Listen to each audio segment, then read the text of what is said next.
welcome to the Beauty Shop. We are up in here. We are excited. We're going to be doing some hair today. I'm just saying. We even cutting some hair today. So get ready. It's hot to trot. The question is, did you see it or did you read it? Because the way you acting, boo-boo, I don't think you did none of it. Well, we have a special guest that's going to be in here today. He's going to tell us how he felt about the situation. So count it down because the experience is about to start right now.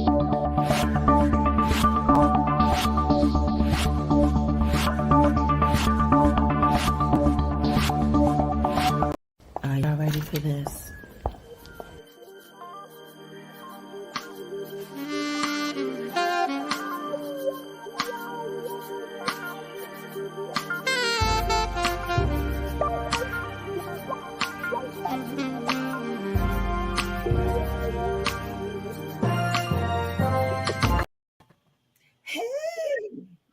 Hey everybody, how y'all doing? And welcome to the Beau-T Shop.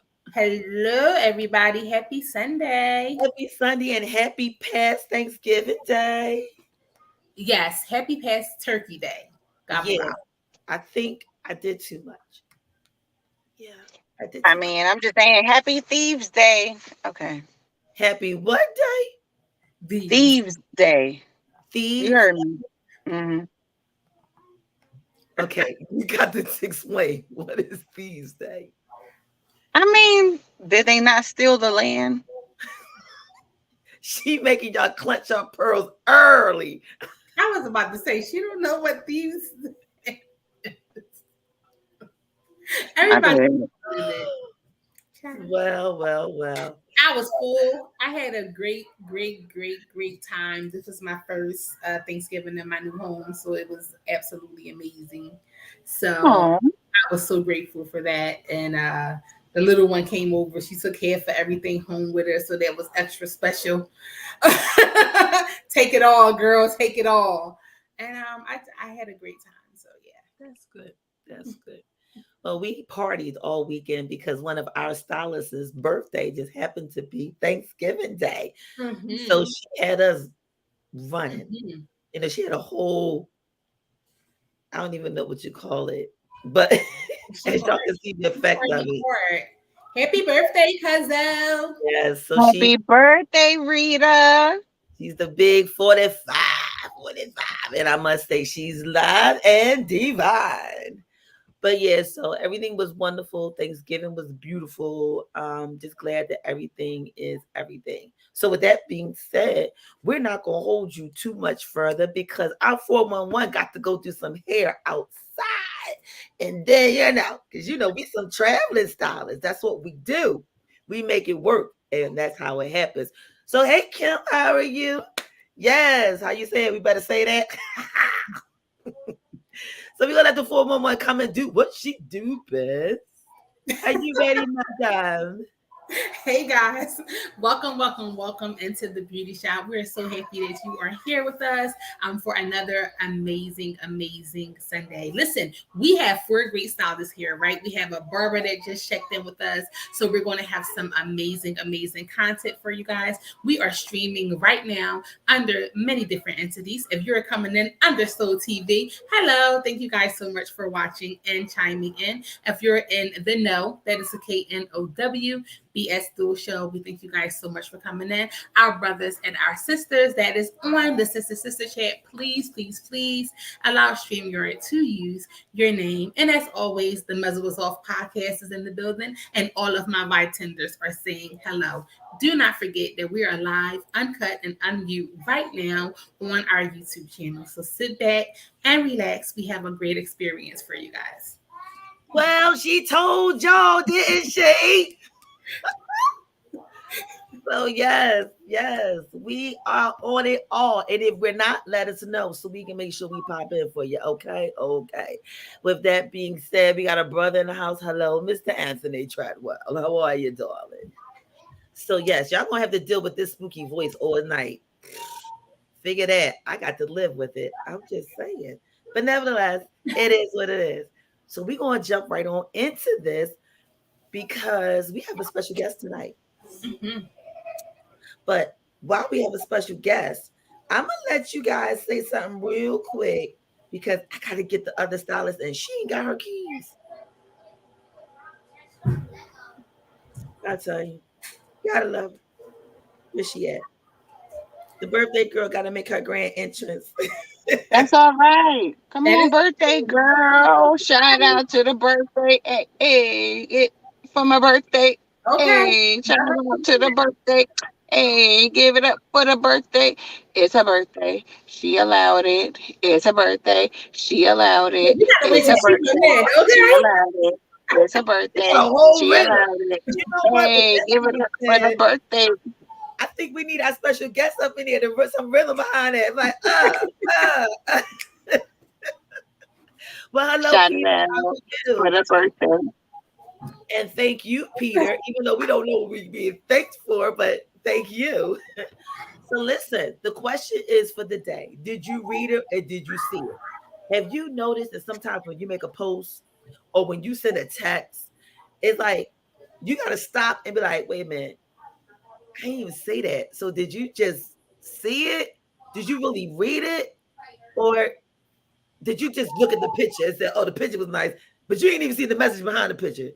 Did anything like that ever happen to y'all? Or maybe you were just making a clear statement and somebody ran and called you, was like, oh, baby, you all right? Oh, do you need some help? Did anything like that ever happen to you guys? Like, Always. like, what's that all about? Can we say anything on that? Like, anything? Well, while we saying it, let's go ahead and bring her in here. Hey, birthday girl. Hey, girl. Don't be coming in, pop locking and dropping it. Shout out to Still, the birthday. and What? Give it still, up for the birthday. and Okay. still. She's still dancing. I didn't put the copyrights on for the birthday song, okay? So you just gotta just have it in your head, okay? Hi Did guys. you notice they let us play our song a little longer? What? Now, first of all, thank you for the birthday shout out. But second of all, I've been knocking on the door for the longest. I was knocking on the door. We gotta for get the her some longest. keys, y'all. I'm sorry. I don't even have my phone. So I couldn't even be like, can we let Cuzzle in? I ain't have the extra set of keys. None of Look, that. she's packed, but she gotta get ready to go. So we gotta hurry up, y'all. Because I know. That's why I was knocking on the door. Like, I'm like, I would gladly come in yeah. if someone would just open the door. Kyle got some clients she gotta get to. I need y'all to hurry up in here. So the question was, and Val said yes, that is her situation. So can we like talk about it? Like, No, I mean, no, Monet said that. kids say all the time. But before you do all the time, can we let her tell us about hers before she goes? You know, I think it just depends. Sometimes when you know the person, because there's a lot of texts or a lot of things that I can see, and because I know the person, I can read it in their voice. So I know when they're being sarcastic. I know when there's a real issue. I know when you can hear it if you know the person enough. Me for myself, I'm always open. So I'm just going to tell you how it is that I'm feeling. So I don't think people kind of sort of get that, or you can tell by my face, you can tell irritation, you can tell in the text it might be a whole cat when it shouldn't be. So you can definitely what are you saying yes? What are you saying yes? So you can definitely tell if you know the person, you know enough, then you know you can say. And the crazy part about it is that as bad as it sounds, if we're not like really close, like our circle, I don't really care too much about. Sorry, not sorry, but it's the ones that you hold close that you reach out. Like I'm not reaching out to nobody that I see their stat 3 times a month and I'm like, hey, what's the matter? I'm not doing that. I'm just liking, loving it, putting the sad face, saying I hope that you're okay. Who are you reeling in, sis?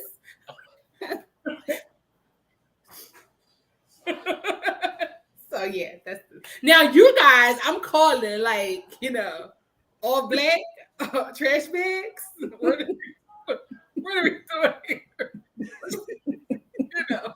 I'm not texting. I'm just calling like all black or trash bags. What do you need from me today? So yeah, but that's you heard it. And she said what she said. What are we doing? All black or trash bags? If you don't understand that, whoa, yeah, yeah. Both of them. When we get the trash bags, we gotta make sure we get some detergent and some bleach. And we have to make sure we have some fabric softener sheets and some flowers because we're gonna have to. Or you can get these. You gotta bring these because these smell so good. Come on, girl. Let me put that up. We ain't getting no endorsement. And brought to you by. Endorsement coming now. I hear an endorsement. Are we requesting for an endorsement? Go ahead, put your commercial out there. I wish you guys could just smell the aroma through this. These smell so amazing. So amazing. Purex today. Get your Purex crystals. Get your Purex crystals at a Purex crystals. And they are so.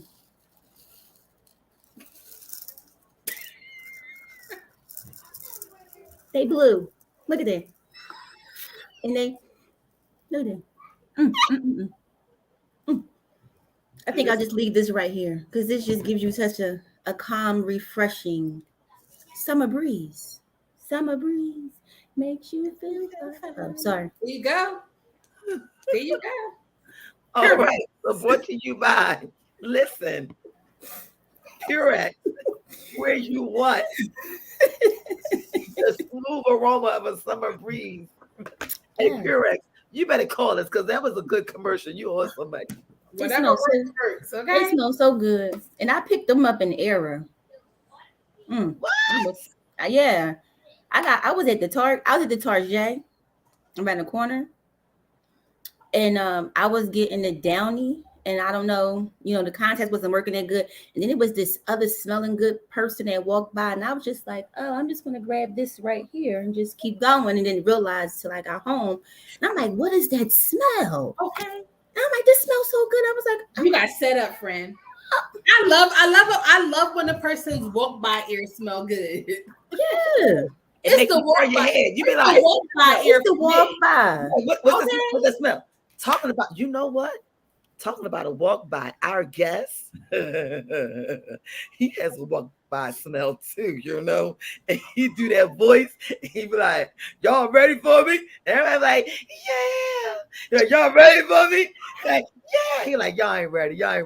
We come down here and ask y'all. And then he comes and walk past and we all be like, they walk by ear catch you, okay?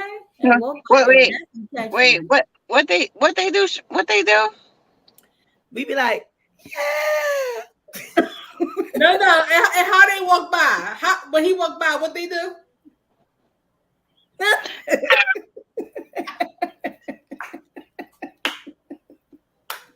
Brought to you by the walk by. What you buy? The walk by. The walk by. Wait a minute. We gotta do it right, y'all. We gotta do it right. See, if y'all ain't never had the experience of the beauty shop before, this is how the experience go.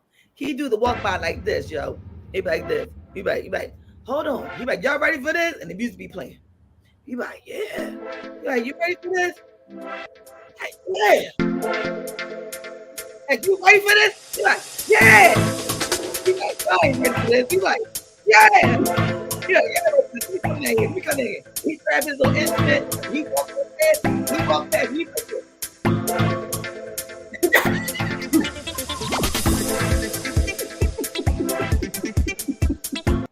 I can.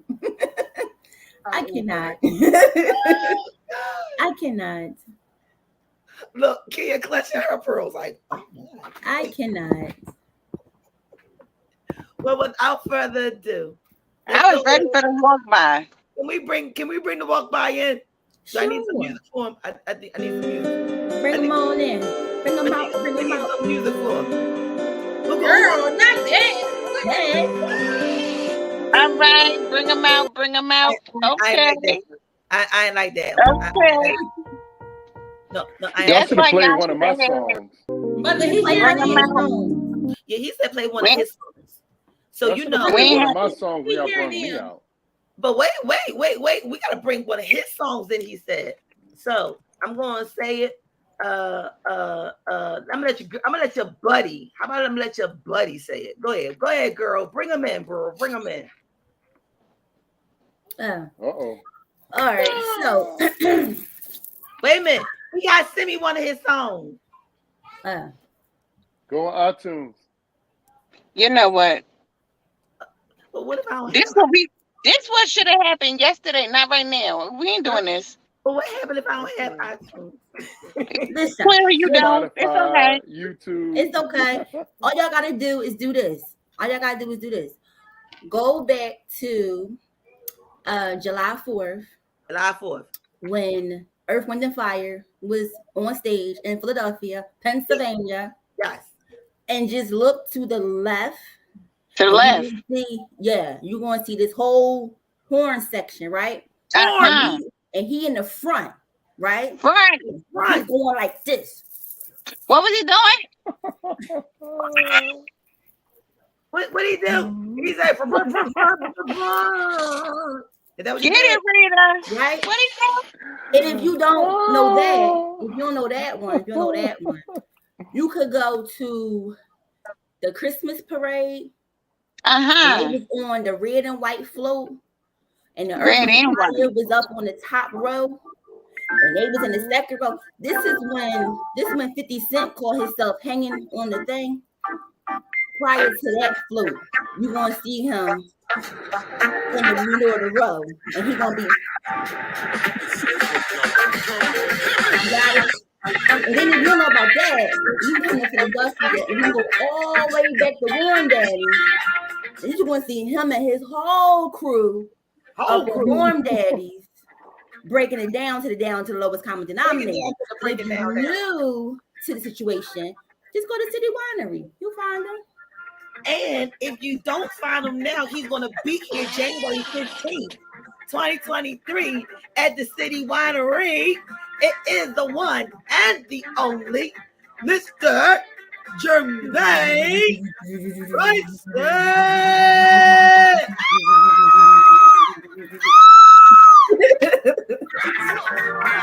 Yo, y'all silly. Wow. Hello, sir, and welcome to the beauty shop. I'm doing well. Hello, how are y'all? I'm doing, happy to be here. Awesome. Fly, Eagles fly, baby. That's right. That's right. Got the Eagles cap on. So we got to hurry up because you know the game coming on. I was actually supposed to go to the game today, but it's kind of cold. I don't feel like dealing with the rain and all that. I don't feel like doing all that. You could have gave me them tickets. Well, I couldn't have given you the tickets because I was a special guest with somebody. But I didn't want to. The special guest that they didn't know was a special guest. They ain't see me coming. Nah, they were like, yo, who is this? That's right. That's right. I would have walked up in there like, boom. Oh. Yeah. Yeah, I would have. So he was like, yo, man, you coming to the game, bro? I was like, nah, bro. If I'm not in the box, I can't be out on the field like because it's cold outside. So I was like, and it's rainy a little bit. Yeah. All I'm gonna say is y'all got me missing my Seattle game. That's all I'm gonna say. Seattle? Really? Seattle? First of all, sir. Okay. Sir. You about to check me? Sir. Okay. Don't do that. Okay. Right, I'm sorry. She's cutting your hair. You gotta be nice. I respect y'all Eagles. Hello. We all in the family. Though. It is not. You want to go there now? That bird ain't right, man. Something wrong with that bird. I just want to know if you want to go there. Sure. Because y'all ain't been right for a while. Y'all just got right.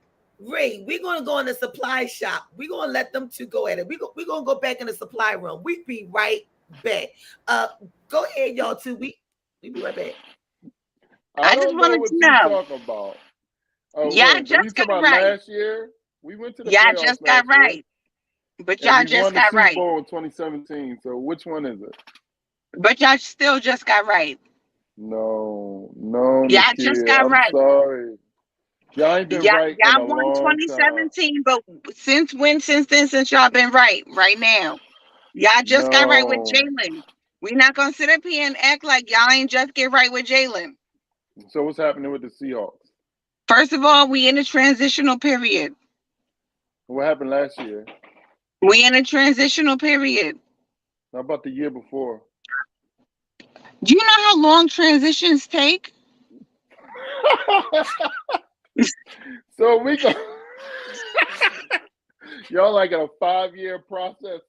First of all, prior to 2017, when the last time y'all won? 2017. I said before that. 1960. I'm hanging up. Goodbye. Good night, sir. 1960. Good night. So you should 1960. understand. You should understand transition before anything. Nah, we was always in the game, though. We was always Goodbye, in the sir. game. Oh, See? You know when y'all messed up, when y'all ain't get a ball to Marshawn Lynch in the Super Bowl and y'all lost. we want to go where we messed up at. Yeah. Uh-oh. We went to the Super Bowl in 2004. We went to the Super Bowl in 1980 and 81. We were supposed to go back to the Super Bowl in 2018, but we got robbed. Supposed to, So but let's then do this. it don't count. Let's not name. All right. Name 5 people on your team right now.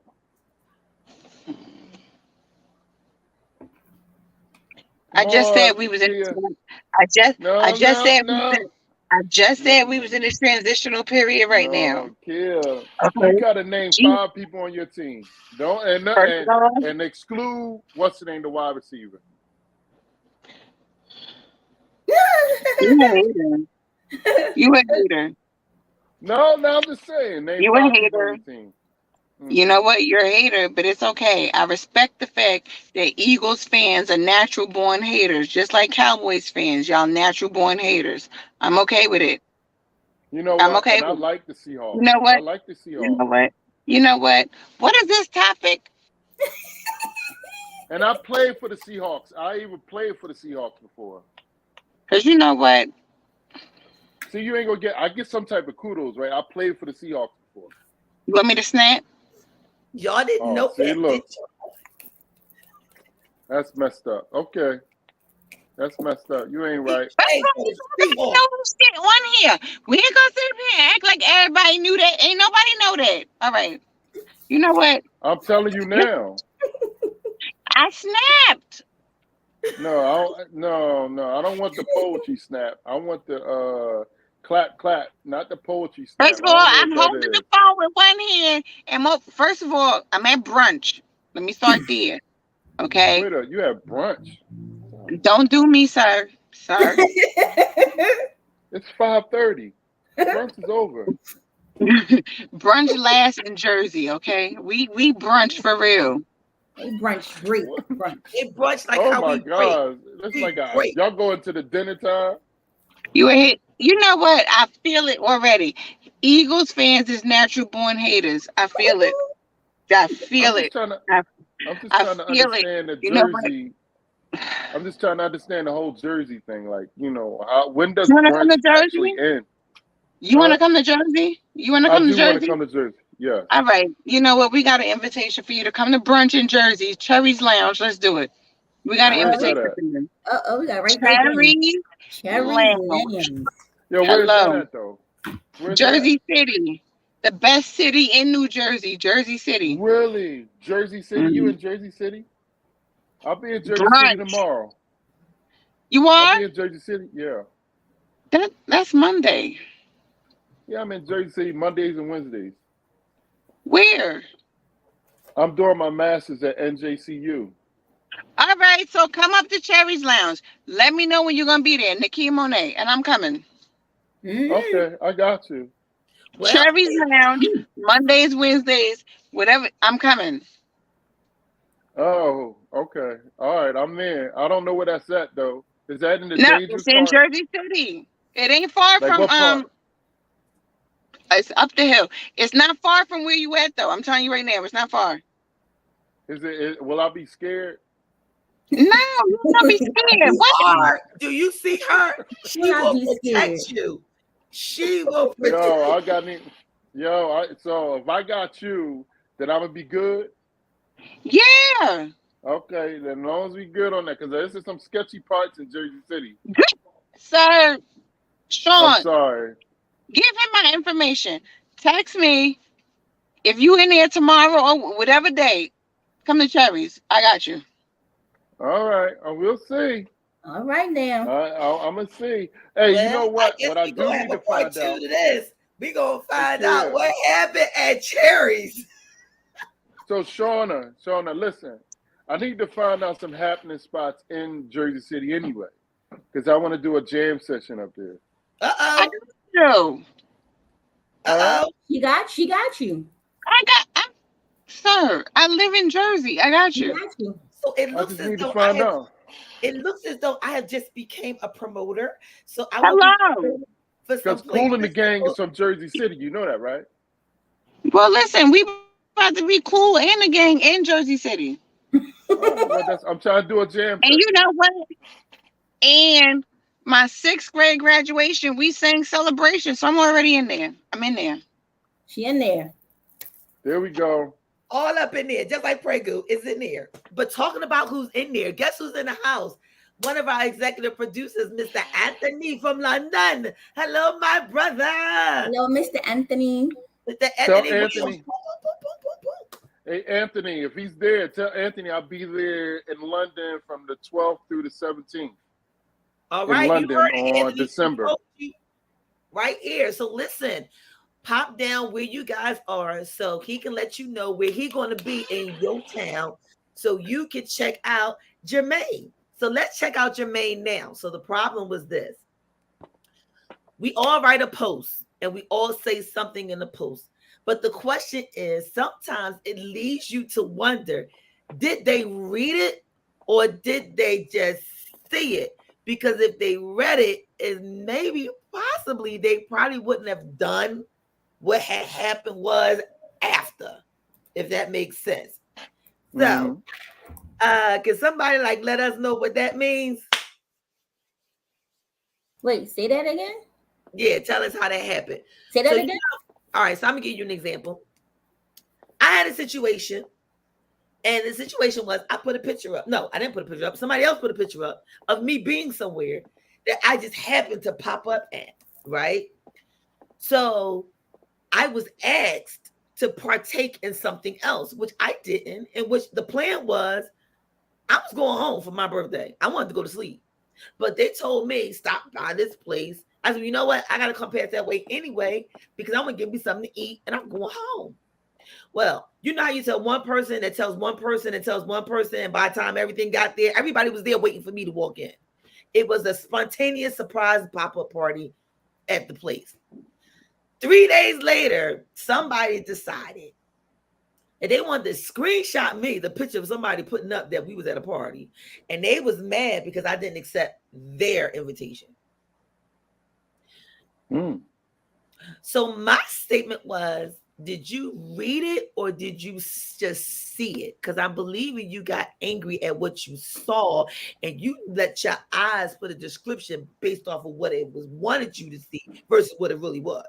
And it was said, surprise. So how would I have known to accept if it was a surprise?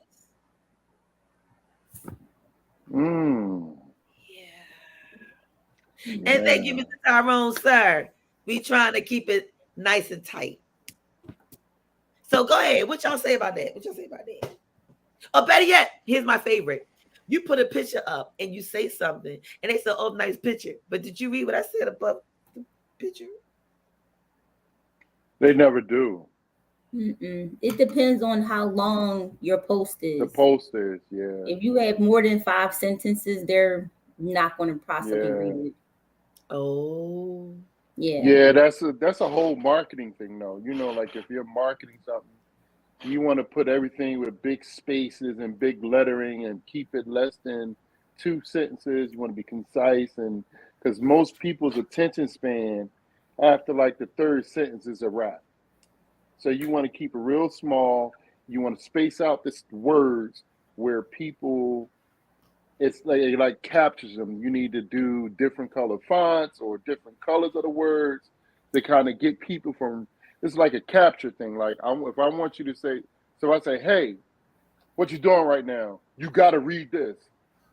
Your brain is going to say, I want to read the next sentence. What is he talking about? Mm-hmm. And then I say something else to keep your attention.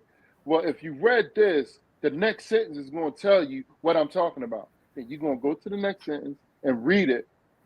If you ain't telling them what in the fourth sentence, like what I'm going to do, it's a wrap. They're going somewhere else. So by that fourth sentence, you need to be telling them what you're doing.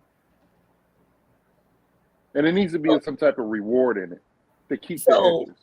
That sounds like a lot of work to try to do, especially when it's a Facebook post. Because I don't believe Facebook is out with a situation where you can actually put color on words. You can put color on words. Yeah, you can put color on words. You can. Yeah. So you gonna need Facebook one-on-one. If you have that special keyboard, it's not on Facebook, it's on your phone. If you have that keyboard in your phone, you can. Oh, so you need because all phones have like you gotta if you have an Android, I have an Android, so I got a Samsung keyboard, I got a GrammarLink keyboard, I got an emoji keyboard. So it's like there's so many different things you can download to your phone, and you can put it to where you want your text to be big, small, red, blue, whatever. And it'll show it cursive. You can make it. It's just like Word. You can make it in cursive. Any font that you found on Word documents, and it'll pop up on Facebook with the colors and the script on it. But see, the thing with social media, people are so accustomed to people putting their business out there. So they take every post as this is what's really going on. And it could be something you just like that post that day. You could have saw on a billboard or somebody else and you reshared it. And people think that's really what you have going on. So then they comment and then somebody come back and be like, oh, I just shared this. This wasn't even me. But it was this whole conversation back and forth until you get to that point of it was just a post. It wasn't nothing that was geared towards me. I'm not going through this. And then people just stop reading those long posts. Unless you be like me one day, you bored home at work, you got nothing to do, so you just start reading stuff. Oh, that's one thing one day would do it. Yeah, that's cool. You can do it like that. So instead of binging, you read and post. So wait, that's like the post I wrote about the ponytail, remember? And everybody thought I wrote it. I was like, I shared it. Don't ask about the world. Y'all. What's the ponytail thing? I want to hear about this ponytail thing. What was that about? So the question was, you were so good till you turned your man into a beautician and he made a beautiful ponytail for you. What? Oh, okay. Yeah, that's a little that's disturbing. I don't even know what to say to that. I wrote, well, is this true? And I shared it. And some people were so like, and I even put a disclaimer. I said, if you read any further, Christian, what I wrote, I think I wrote Christian bound something. If you're Christian sanctified, I warn you now, do not read any further for entertaining purposes. The question is it true? I did this like a couple of years ago, though. It wasn't like recent, but a couple of years ago. Pre-pandemic. And the people that I got and the phone calls I got in regards, I was like, I didn't write that. I just shared it and asked the question, is it true? But you actually did write it because you shared it and then added to it. So I just asked the question. The question was, is this true? So that makes you connected. I didn't write it. So the picture actually was what was said it. The picture, it was a picture with a guy. But it's still what you saying it. And whatever. Don't be technical. People are technical. Anyway, People Or- take words literally. You have to be Yep. so and they careful did. what you, and I'm learning this right now because my daughter, more than my son, my daughter takes words literally. So we were having a driving experience, and I told her when she first started driving that don't use your GPS because you need to know where you're going, right? Right. You need to know how to get to point A to point B. So when I said that to her, I wasn't saying never ever use your GPS. I'm just saying you need to learn how to drive without it before you start using it. But I didn't say that driving without it before you start using it. I just said you need to know where you're going, especially because you're 18 and you've been riding with me for 18 years. So you should know where you're going because you should have been watching me, but you wasn't. So whatever. Now you're behind the driver's seat. And then my son says to her the other day she's driving, he's like, why are you not using GPS? Because mommy said that I need to know where I'm going and I shouldn't use my GPS. And I'm sitting in the car like,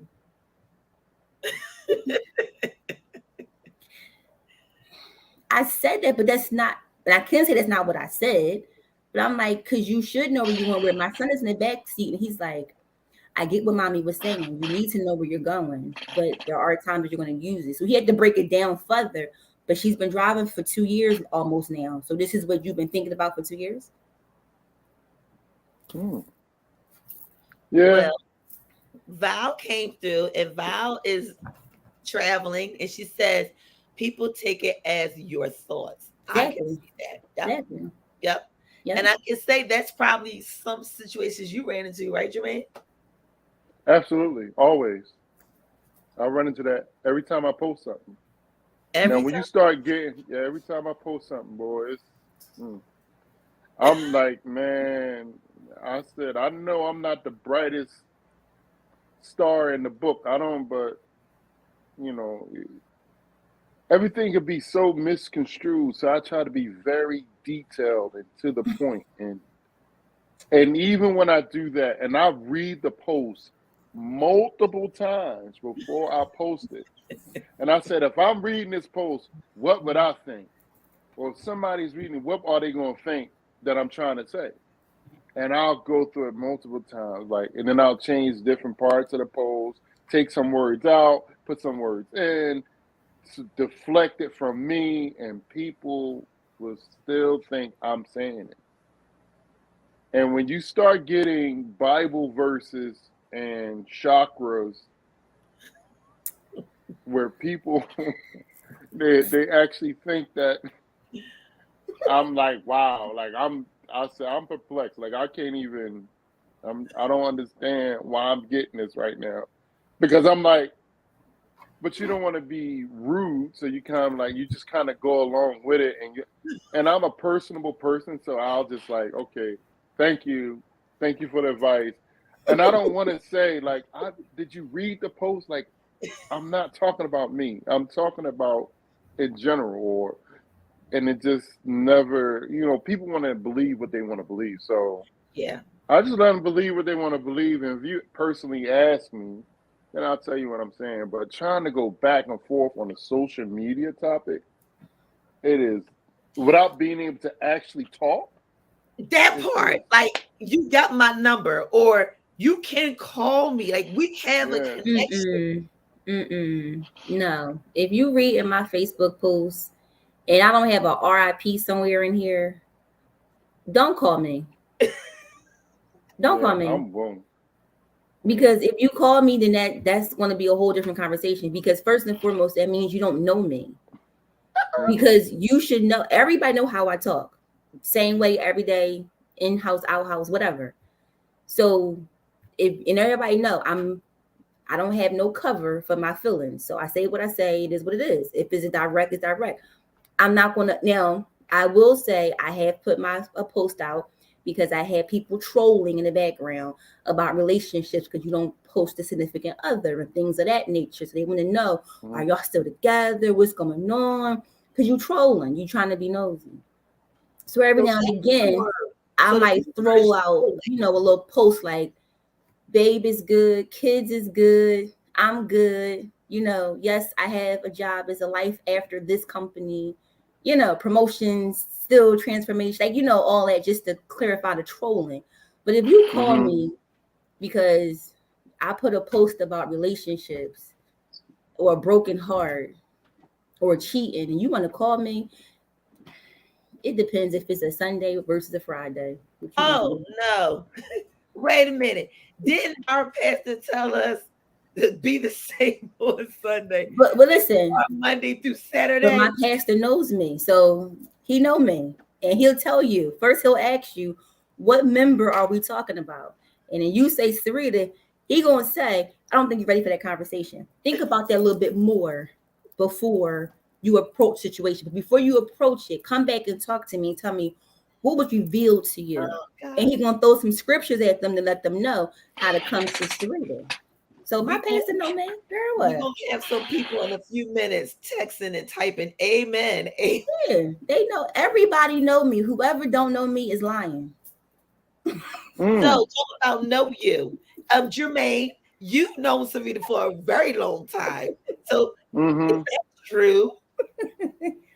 I've never known her not to be direct. I've never known her to be anything other than what she's actually saying. So, but I'm not her boyfriend or her man, so I don't know no other side. So I only can do face value. So, and I ain't trying to start nothing. I'm not her boyfriend or her man. Because if that's posted and somebody sees it, oh, what you talking about, Sarita? You talking to the bull now? Like, no. I just want to make that clear. But she's always been straight up ever since I've known her. So. Yeah, like I'm hearing it right now. He making it very clear. He is not the bull. I'm not the bull. I'm not the sneaky link. I'm not the sneaky link. I ain't the dude on the side. You're not trolling her. No. And I'm not trolling her. No. You ain't ever what? Let me see. That's a new word. Ghosting. That's like I think that's like what? We talking about that's an over 10-year relationship. It's a little longer than that. That said it's over 10 years. Yeah, I didn't want to put the actual note to it, but it's been more than 10 years. I think it's been more than 15. Y'all might be on 20. I don't know, but I just know. Yeah, I don't know. It's less than 15. I don't know. No, when I came into Sarita's department, it was 2007. Okay. It was 2007. Before Justin was born. I was. He was there, but we didn't work together then. Gotcha. Right. Yeah. So I was in a totally different department. So I came to their department. Yeah. Yeah. Well, less than 15, maybe 12, 13. Yeah. 13, 14, 15, 15. No.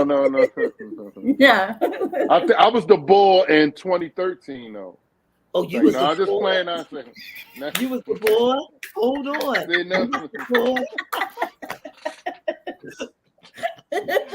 You always got to start something up. Listen, this is why he was the bull in 2013, because we had people who was trying to get with him, and they were just surfing the surface, and it was like, nah, you can't do that. Nah, you ain't. Oh, so you was the.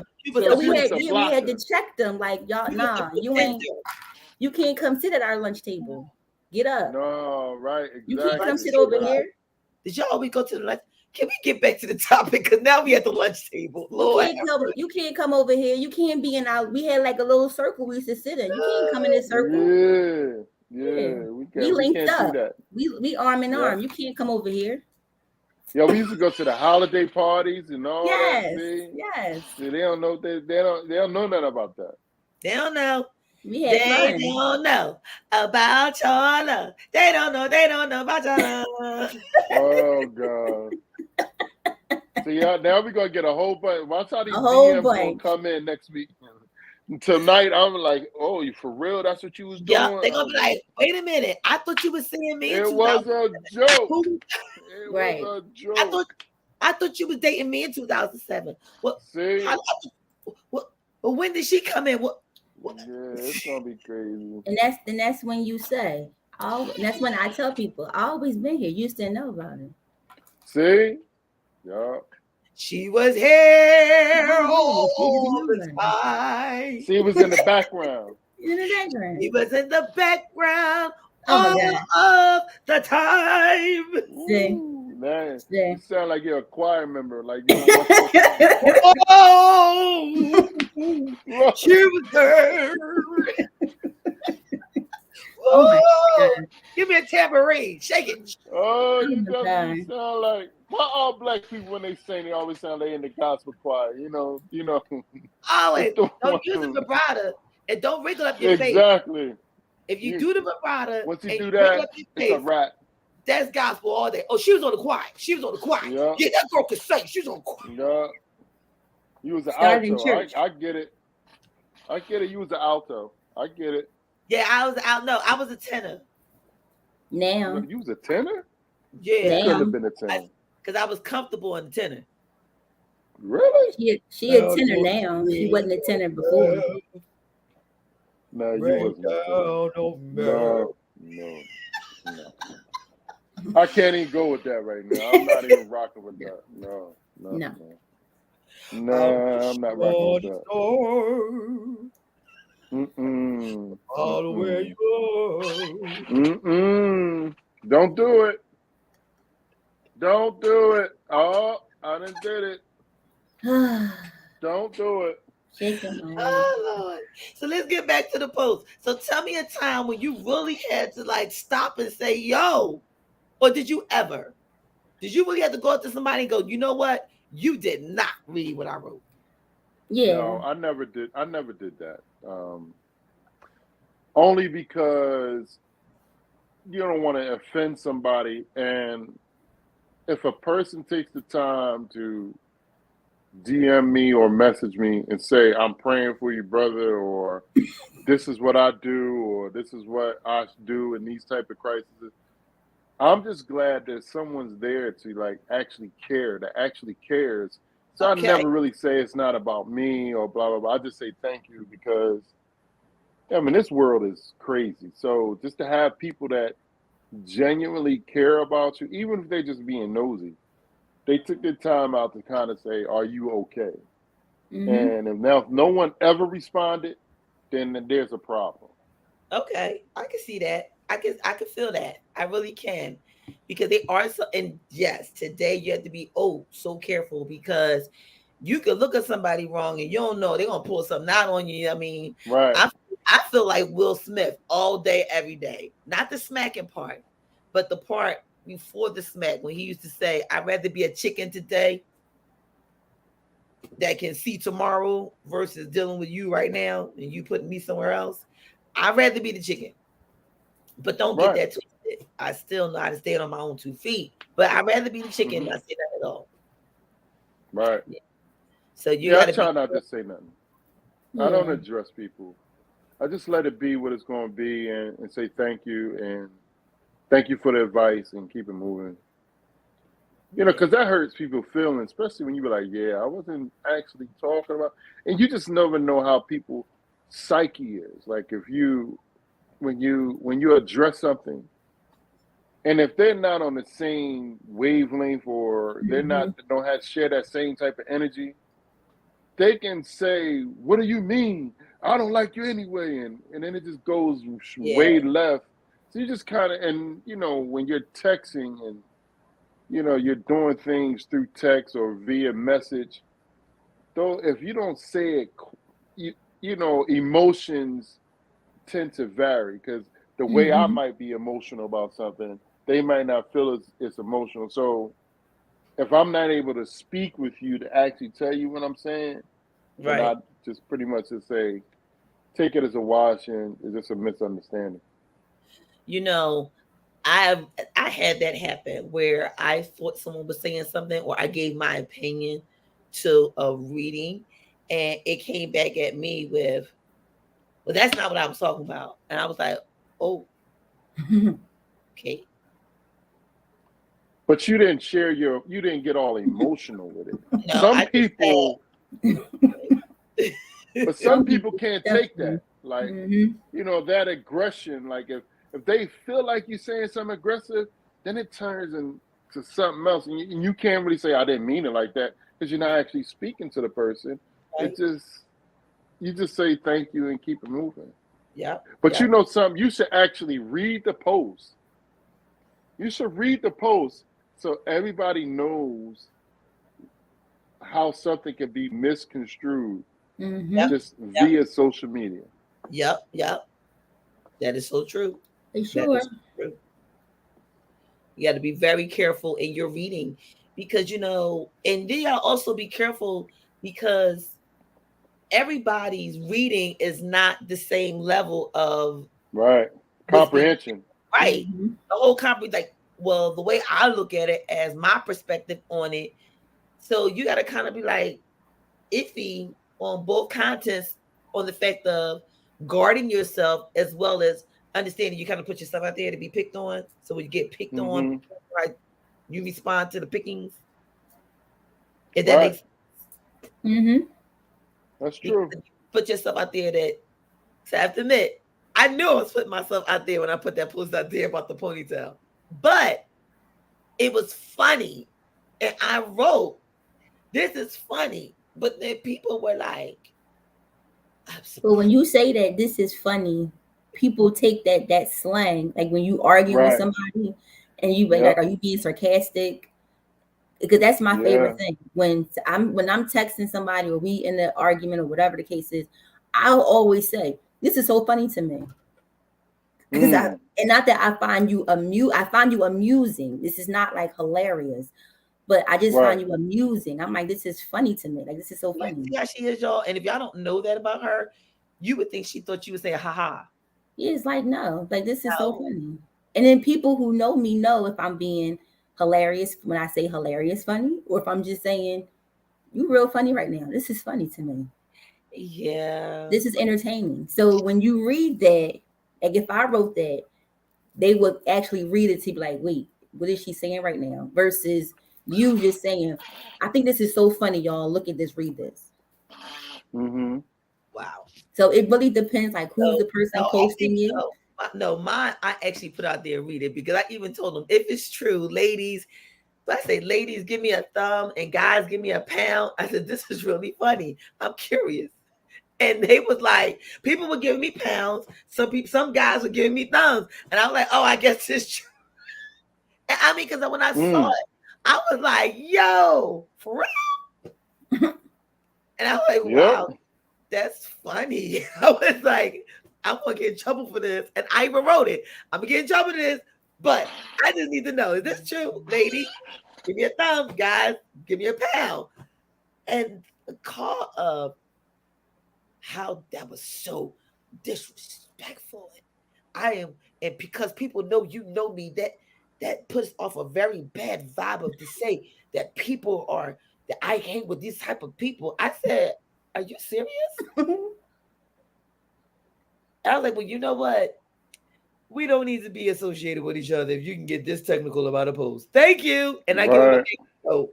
I give people thank you notes all day. And I mean, thank you. Now I know. And thank you for letting me know about you, because if I can't be me, then you don't need to be around me, because I'm going to always do something that's not pleasing. And I'm not a pleaser. Hey, Shauna, read the post. I just sent it to your phone. All right. This way, everybody can see what I said, and we can have a conversation. Okay. You know what? I'm going to do it a type of way. I'm going to do it this way. And you know, it's yeah. This is a goodie. Y'all. So while you're doing that, where are you going to be for the end of this month? This is the end of this month. It's going into December. Oh, December 12th through the 23rd. I'll be in London from the 12th through the 17th. And then I'll be in Egypt from the 17th through the 22nd. I'm actually performing in front of the pyramids in Egypt. Wow. Yeah. Walk Yeah. like Egyptian. Yeah. Don't forget to do Yeah. it for me. Wow. So can I sneak in your luggage? You might not want to do that going over there. Yeah, that's not a place you want to sneak in anywhere. Okay. Yeah, I that's tried. not one of those. Yeah, I wouldn't even let nobody. If I could do it, I wouldn't even let nobody do it because that's just one place you can't sneak. You don't want to sneak in anywhere because you ain't coming back home if you sneak and they catch you. Wow. Okay. It was a good thought, though. Yeah, I'm just trying to save you. Thank you for the saving grace. I appreciate that. Mhm. Y'all, when they got love for you like that, they're like, "No, you don't want to do that. You don't want to do that. Yeah, No." yeah, And that's a person that I care don't think my about you. passport gonna come fast enough for me to go with you either. Oh well. Yeah, Egypt is this will be my third time to Egypt. So never played in front of the pyramids, but we played in Egypt, but out in like different like touristy areas, not like some of their resorts. We never actually played in front of the pyramids. So Okay. I'm really excited about that because I've never really been up close and personal on the pyramids and the Sphinx and all the different types of artifacts and history that goes along with all that. I have some time off to actually see the stuff before That's the awesome. performance, which is really cool because I normally don't get that luxury. So, so it'll be cool. Yeah. That's awesome. I'm happy for you, man. I'm happy for you. Thank you. I'm just saying, I'm so happy for you because to know the story, you have to understand why we're happy for him. So listen, that's what he said. Big, successful, spiritually, mentally, physically, emotionally, and financially, but still feel empty. I'm just saying, thoughts keep pushing.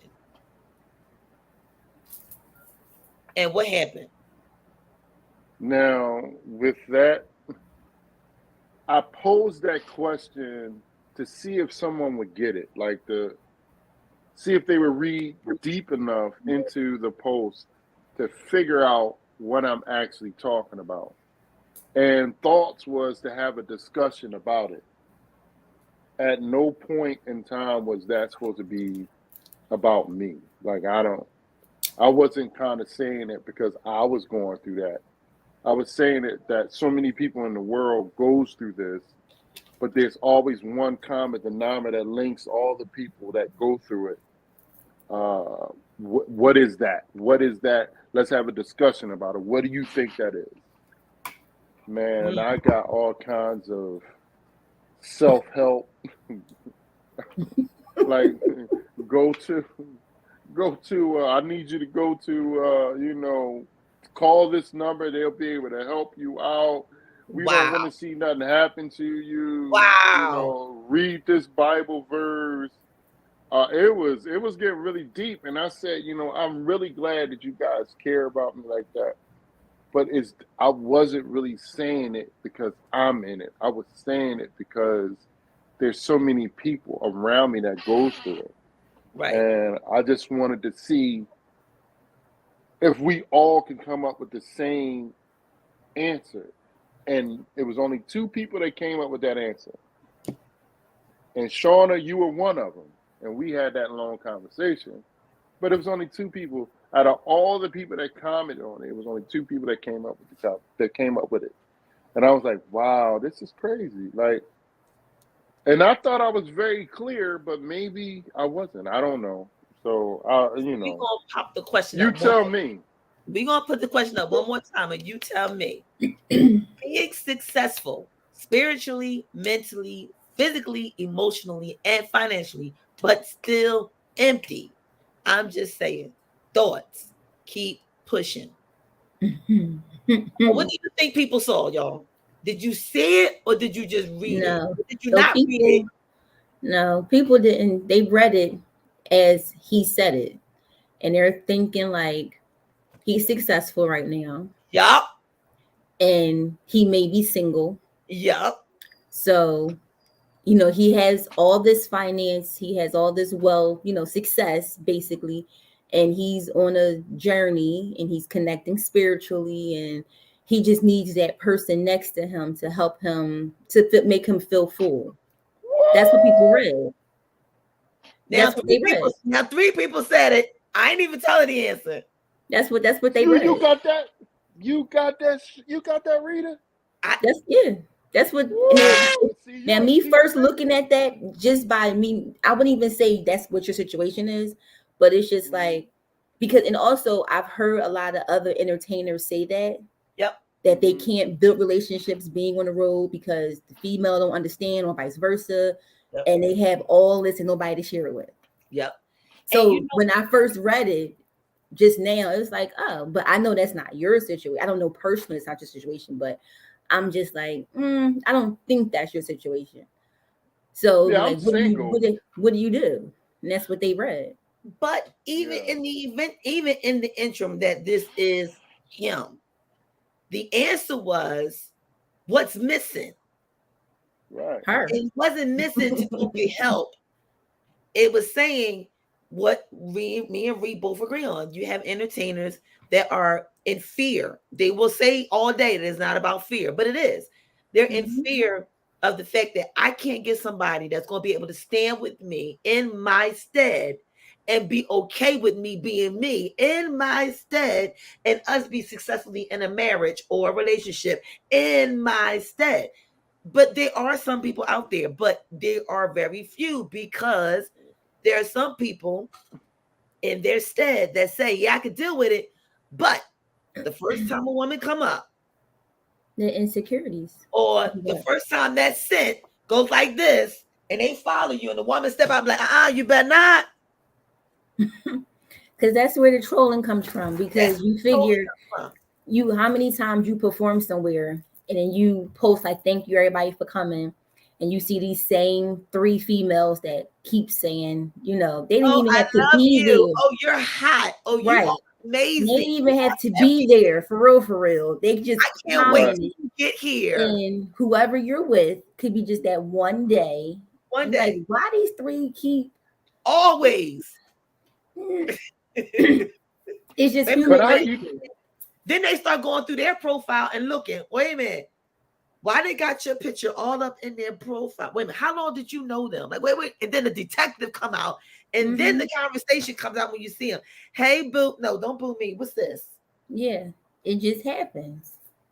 But if you got I wasn't even saying it like a relationship type thing. I was saying it more of a love type thing. Like, love is missing. Like, not something to complete a person. Love always has to be involved. Whether you're sharing it with a person, or do you truly love yourself enough to be able to share yourself with someone else? You know, so that's where I was thinking. Like, I wasn't even thinking from a relationship perspective. I was thinking more of, so many people need love, want to be loved, want to share love, but how many people love themselves enough to be able to do X, Y, and Z? Yeah.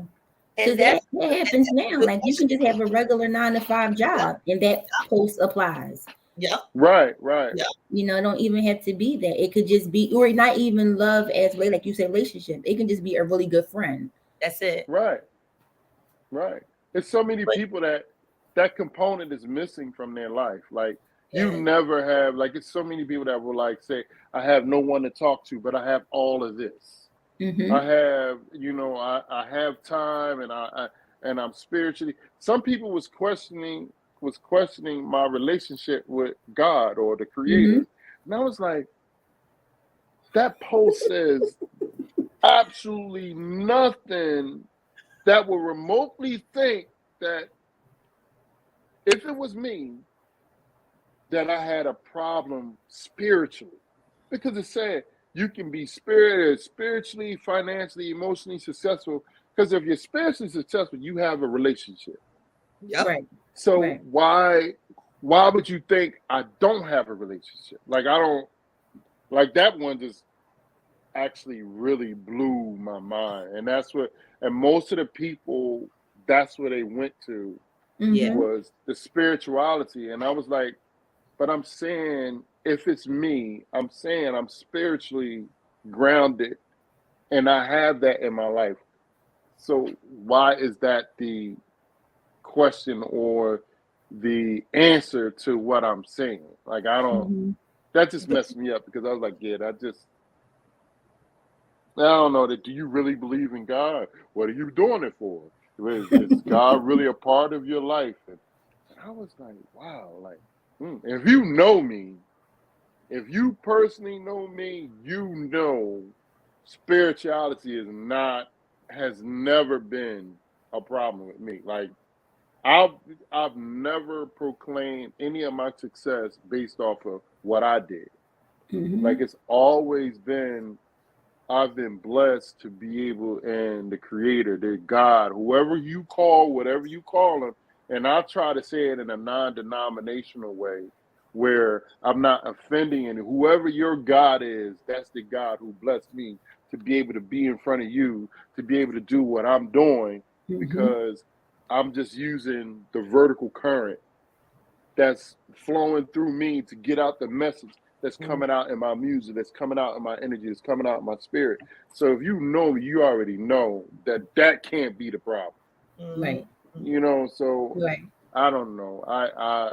But, you know, I just kind of like took it to a point where, you know, if you're saying this to me, you really do care about me. So thank you.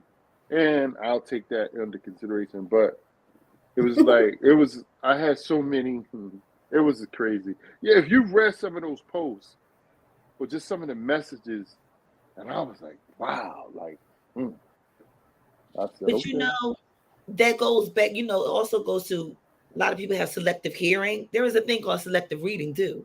Yeah. They only read part of what's written, like they skim through it and then comes up with the finalization of this is what is up. And it's like, read it again.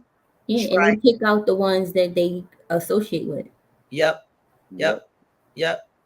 So it's like, and financially, I'm not there, so I'm not even going to comment on that.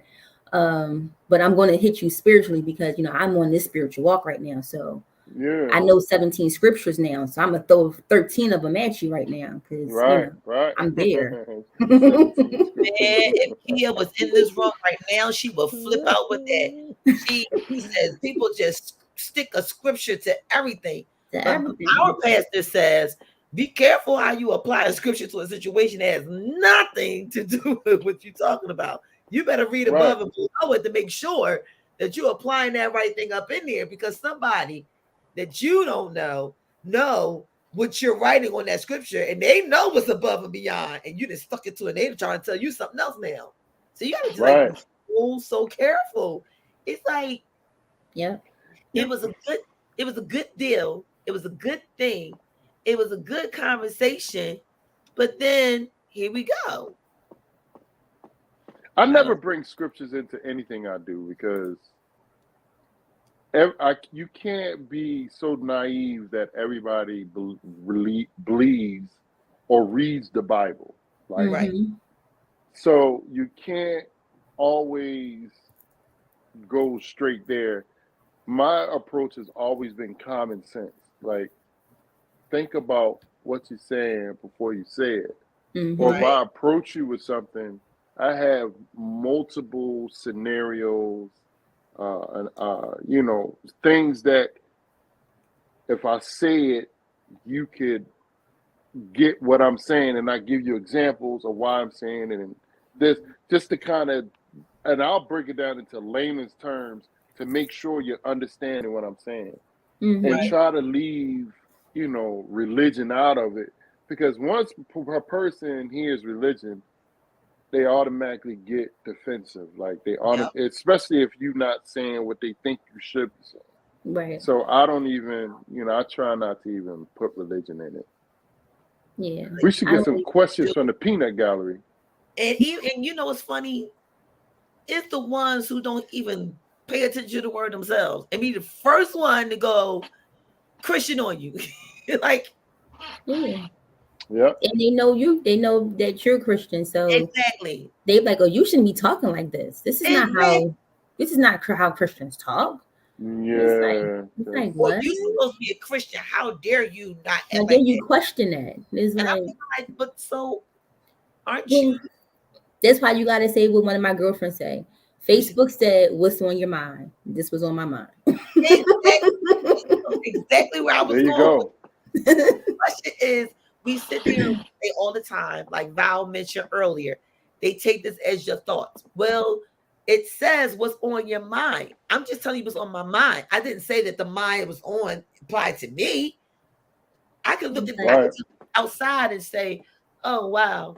And somebody will immediately like I wrote a post today about a thank you note. Well, who giving you beef? Huh? Everybody that knows me know that's my go-to. Don't feed into anybody's energy or don't feed into what's going on.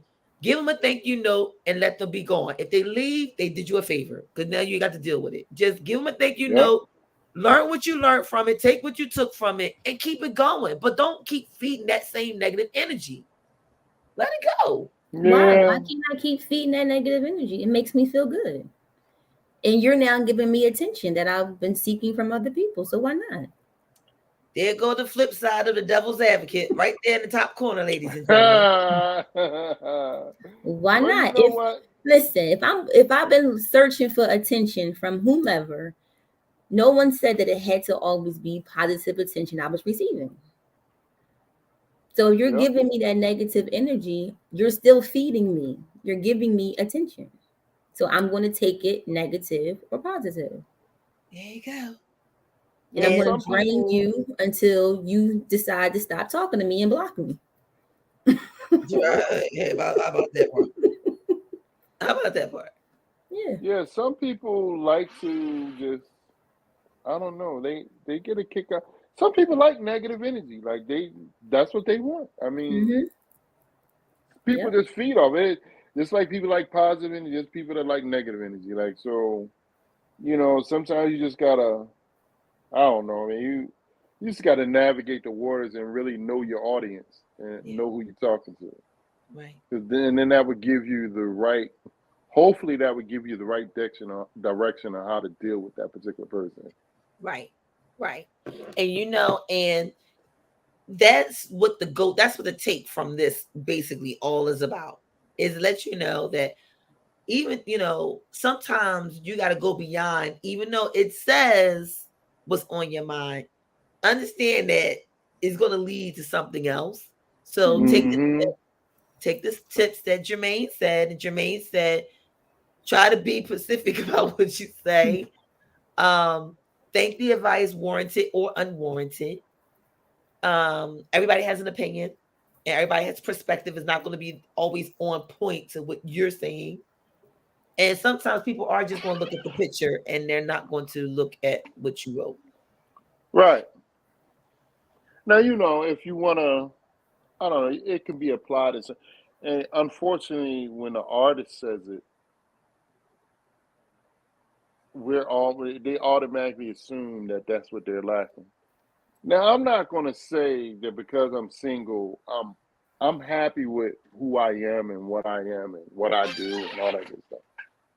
But there are moments you be like, man, I wish I had a girlfriend, or wish I had somebody. You know what I mean? There are those moments where, and it always happens around the holidays. I was getting ready to say that. Every I was waiting. I was time. getting ready to say that.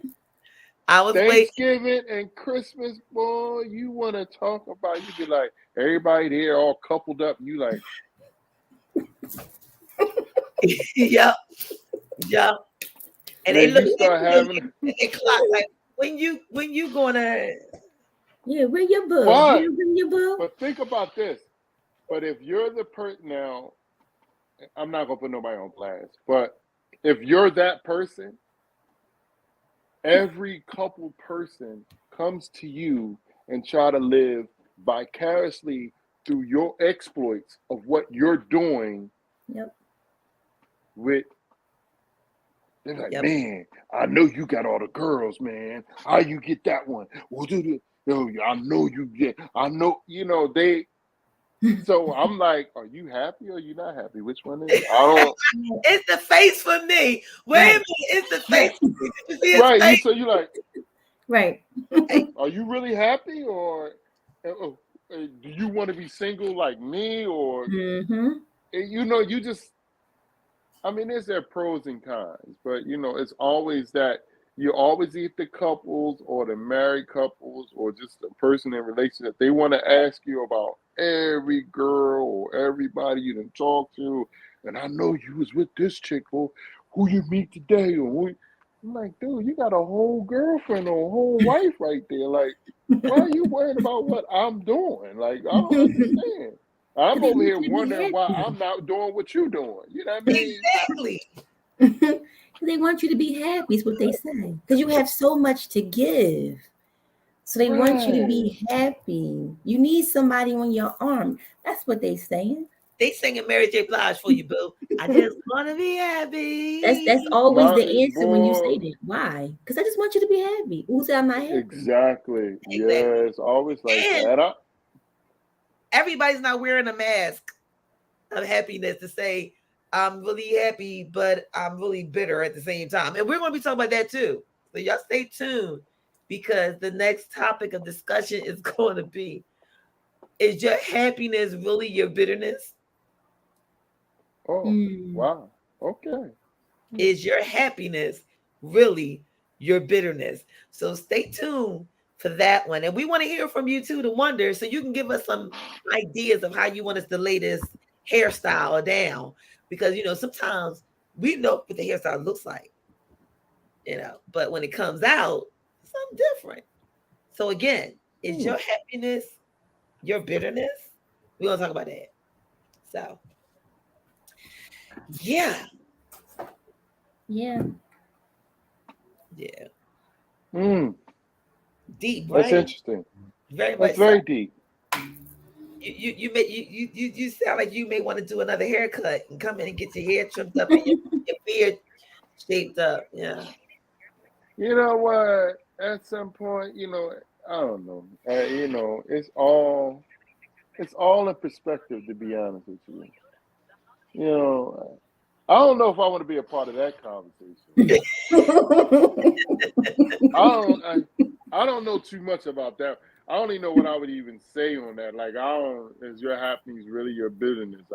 That's deep right there. I would have to really, really think about that. Like, your happiness really your bitterness. Wow. Well, you got to be a really special person for that to be the situation. Yeah. That's yeah. I don't know if I know anybody like that, to be honest. Yeah, you do. You'd be surprised how many people have that. Yeah, you'd be surprised how many people wear the mask. Really? I always used to say it before the mask actually came to be. I said every day we put a mask on and we go about our day. And we were wearing masks before we literally had to wear one. And now that we're wearing one, it's like, okay, but now we're starting to take them off again, but we still have on the mask that we still put on. And some of the mask that we put on is happiness, but it really is, our happiness is really our bitterness. That makes a lot of sense when you look at it, but I don't know. I just lead my life a little bit different, and I don't know. And I probably do know some people like that, but yeah, I don't know. I couldn't even put my finger on the people that I may know that's like that. You'd be surprised how many people really mask up situations. It's just their situation could have caused that problem for them to be that way. And this is how they deal with it. This is how they get over it. This is how they handle it. This is how they live with it. And they might not even realize that that's what they're doing. It had to be pointed out. Like, I never forget, I lost my mind. I literally lost my mind. And when I lost my mind, I caught myself and I reminded myself to never, ever put myself in a position like that to lose my mind over something that just wasn't, and it wasn't me. And I knew that wasn't me. So I had to figure that thing out. I was like, okay, wait a minute. We gotta fix this. And don't put yourself back here again. But that's because I acknowledged it. Some people don't get the opportunity to acknowledge it. Some people don't get it where somebody points it out to them and call them out on their stuff. And even sometimes when you get called out on your stuff, you still don't acknowledge it. Because in your mind, you're not the one with the problem. Reed taught me that. Reed said, well, why should they do that? They don't see the problem. You see the problem. So the problem is really yours, not theirs. And I had to go. You're right. I did. So do you equate that to narcissism or? You can. I would say you do. I would say you do, because there are some people who are narcissists not by purpose. Wow, that's interesting. And people are quick to say, oh, that's a narcissist, but not by purpose. It just happens that they fall under the description of what narcissists do, but that's not their purpose.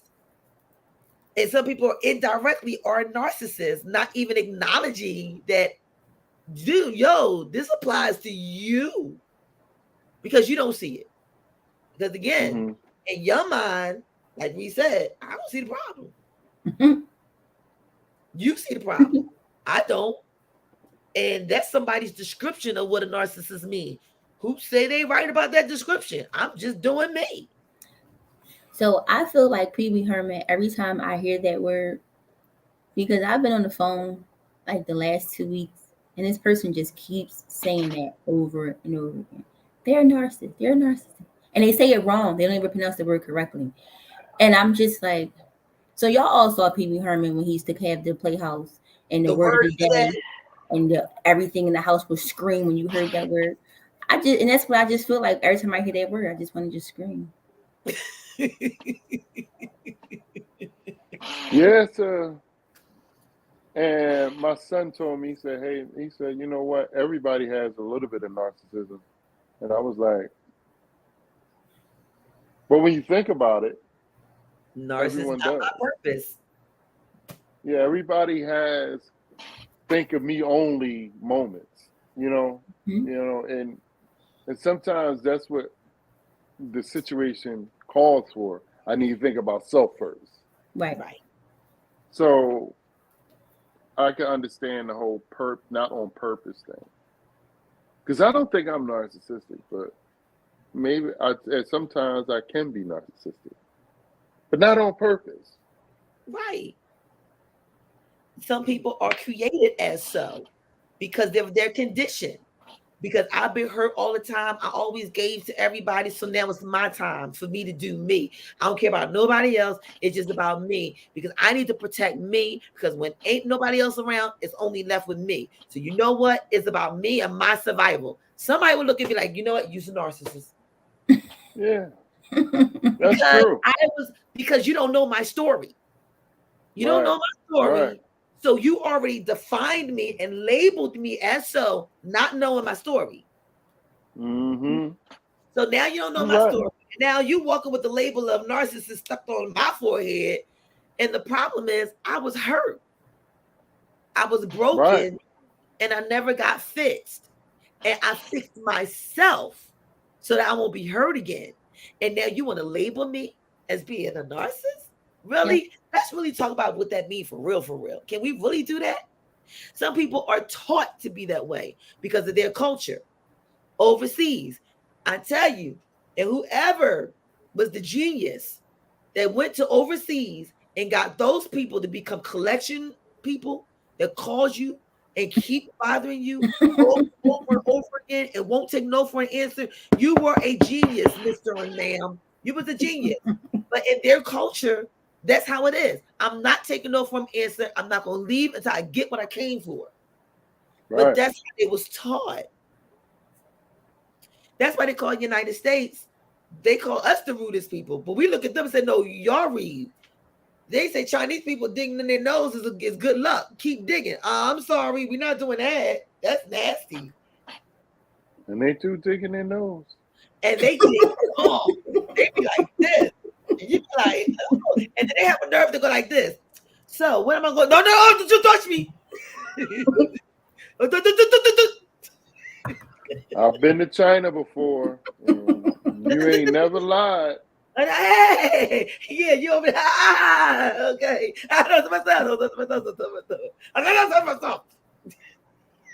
Yeah, I mean, I've been to China. You ain't lying Right. about So that. this is the question, Cuzzo. Yeah, right on. And that's what it comes down to. And you still don't know because you don't know what the person's going through that brought them and put them in that position to be called or labeled as so. So because you don't know the story, you only giving your perspective of what it is and you're running with it. You know what it is? That's I true. just told you, Cuzzo. They watched Pee-wee's Playhouse. Somebody said this word in the last 60 days. So now somebody Googled what that word means, and now they're applying it to every situation. Everything. So you're hearing it every day. So the word of the day is that. It has nothing to do with you being strong-willed. It has nothing to do with you being selfish. It has nothing to do with you acknowledging. Somebody said this on the news, YouTube, somewhere.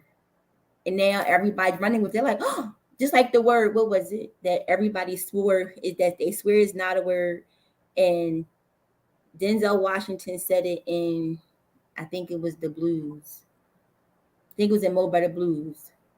And everybody ran over the word. Now all of a sudden somebody said that word. And they're like, that's not a word. Yeah. And I'm going to think of what the word is in a minute. Every time I talk about it, I can't remember what the word is, but I'm gonna think it's a word that I used that Shania was like, that's not a word. And yeah. I was like, yeah, it is. It's in something. Yeah. But you know, irregardless is not a word. That's the word. Irregardless. That's what the word is. Irregardless. Denzel Washington said that in Mo Better Blues. Nobody picked up on that word until somebody said it on the news. It was an argument on sports. And I'm not sure which sports person said it, but he said irregardless. And everybody was like, oh, that's not a word. But you know what? Let me and tell they you just keep running with that word that's not being a word. But then somebody spelled it and found it in the dictionary and trying to make it a word. But let me tell you something. A bill collector tried to use that on me. And I said, if you read the notes, and she said, irregardless of that, I said, excuse me, put your supervisor on the phone. Yes, I did. I said just that. Excuse me, put your supervisor on the phone. Because what you're telling me is, I'm just telling you stuff for you to make a note, for you to ask me later. You didn't even make the note. So why are you asking me for no purposes? Irregardless. So then why are you notating my account if it's irregardless? As a matter of fact, what is irregardless? Matter of fact, don't even answer that question. Let me speak to your supervisor. I put the jacket on. I used to. Yeah, I used to use that word, and somebody said, "You know that's not a word." I said, "Whatever, man. I've been using that all the time, man. That ain't no word. Whatever. Oh, that is a word." And I looked it up and said, "Damn, that's not a word." Wow. So now you got to write a song about it. You got to make a song about it now. Oh, that would be cool. That would be a cool set. That would be a cool title, irregardless. Hey, you know what? You better give me writing rights. I want writing rights. For the title? No, whatever, however, I just need some rights. See, out for self. No, you know what? Look at that. There you go. That's that narcissism out right for there. self. I want no money. I don't want no money. I just want some claims. Take the claims. Out for self. We was here, y'all, when we talked about irregardless. So coming to you live at the City Lottery, playing irregardless for the first time. No, I'm gonna say I'm gonna make a song called Minds. Can I announce it? No. Can I be a hype person? No. Still about you. You know, you said minds, like you not MINDS, but MINES. Wait a minute. I'm going back to. That's not a word. Wait a minute. I'm going back. Earlier, you told me to make something happen for you. And I said, okay, I guess I just became a promoter. Okay. But I just asked you, No. Hey, and you just said it's about you. See, this is why you can't sit at the lunch table. This is the prime example of what I said. What Ladies happens? and gentlemen, perfect example of the tables turning. Yeah, you can't sit. The label. You No. see the label? So I take an opportunity. No. And my opportunities, so I can't even get at the table, and I'm only thinking about myself. This is why you cannot sit at the lunch table. And this is why when we sit in our circle, we link up and you can't get in the link. This is what I do to that. So how was you doing? How you feel? How you do that? I got the keys. Oh my gosh. You got the keys and took me out. Ain't that something? I guess you don't have the link no more. I guess she at the table. You had no choice. You had the table. I'm gonna do the Michael Jackson. I don't need to sit at your table. I make my own table. And that's what they did. They made their own. That was table. ruthless right there. Table. They made their own table. You don't want me to be your own hype woman. I'm at my own show. I'll be my own hype woman.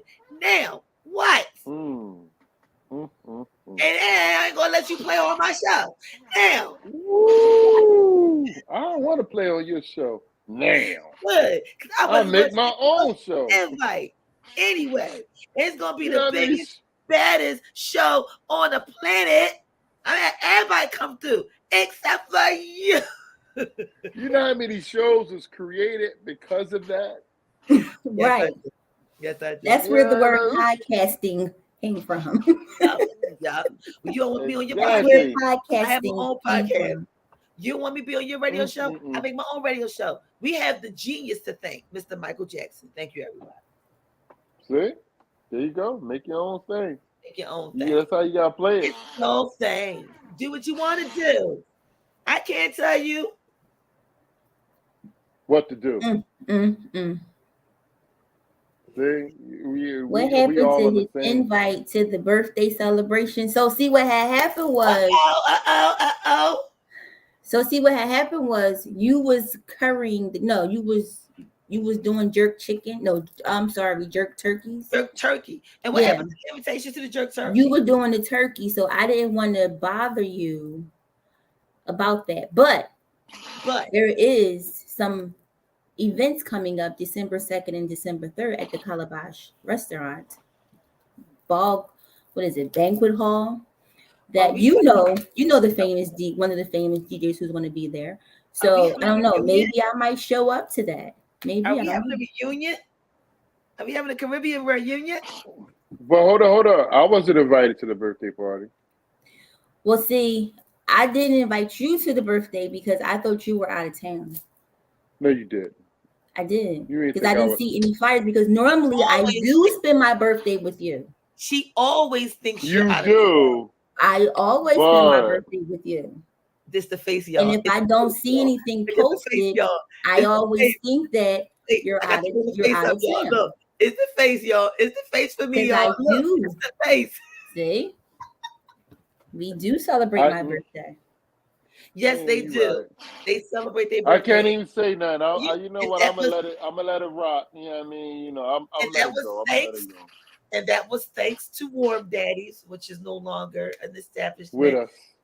Yep. We need to get that together again. We need to. You need to start celebrating your birthday. You need to start playing around the time for our celebration so we can do it again. You know what? This is funny. November 24th. Just if anyone ever forgets my birthday, just look in the encyclopedia and you will see the very first Thanksgiving was November 24th. If you can apply it to how you want is when there was no such dinner and they stole the land and all that. You can do all that, that. But it's really about me. We had to put it in history. We had to put it in history. So I did not have to repeat myself when everybody says, when's your birthday? I think this is when I'm supposed to mute her mic, but I don't. And the funny thing is, I always played during that weekend. Yes, you did. That's why I just Warm said. Daddies. Yep. Yeah, and Warm Daddies will always book me on Thanksgiving weekend. Yeah. See that? Never felt every year, Thanksgiving weekend. But that was normally because that was the only weekend that I would have off. So I might have to reestablish my thought about you being at my establishment or no. See, Cuzzo agrees with me. Because all of y'all get the famous question, when's your birthday? When's your birthday? Oh, I forgot your birthday. There you So go. All about her. just look in the Okay, encyclopedia. I Just think I look see in the that now. encyclopedia. Oh, And it says November 20th. wait. She said, he said, y'all. He said, y'all. Oh, no, not me. No, you're going to play. You're going to play. And Alfonso, we need you to be a little bit, we need some clarity here. That's like a social media post right there. Like, that's when the reading is fundamental and you got to break it down. Look, for that y'all the y'all thing is. No, for y'all to know us. No, not 1, 2, 3. What that means. Oh gosh. He don't dance. He play y'all. You know what? No. But he said y'all. Y'all owe me a dance. Alfonso, clear that up.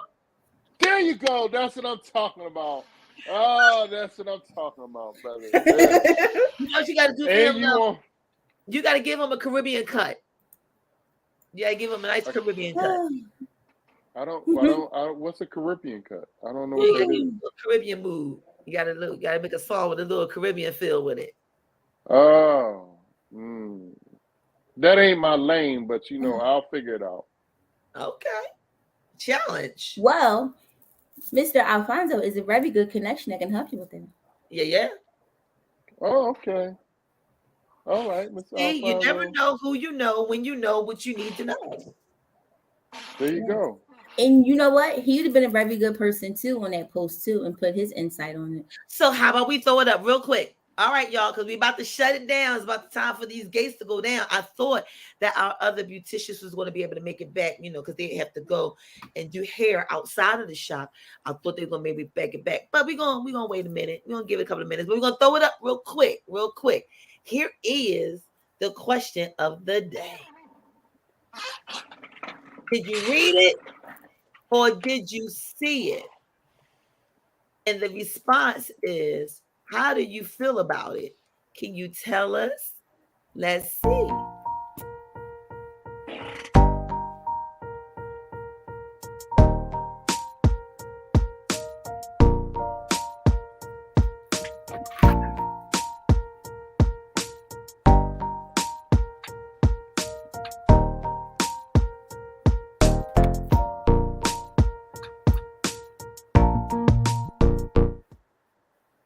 All right, so let us know what you think. Questions and comments and answers to the question. What is your feel on it? Can you let us know? So what you think, Riri? You think they can let us know?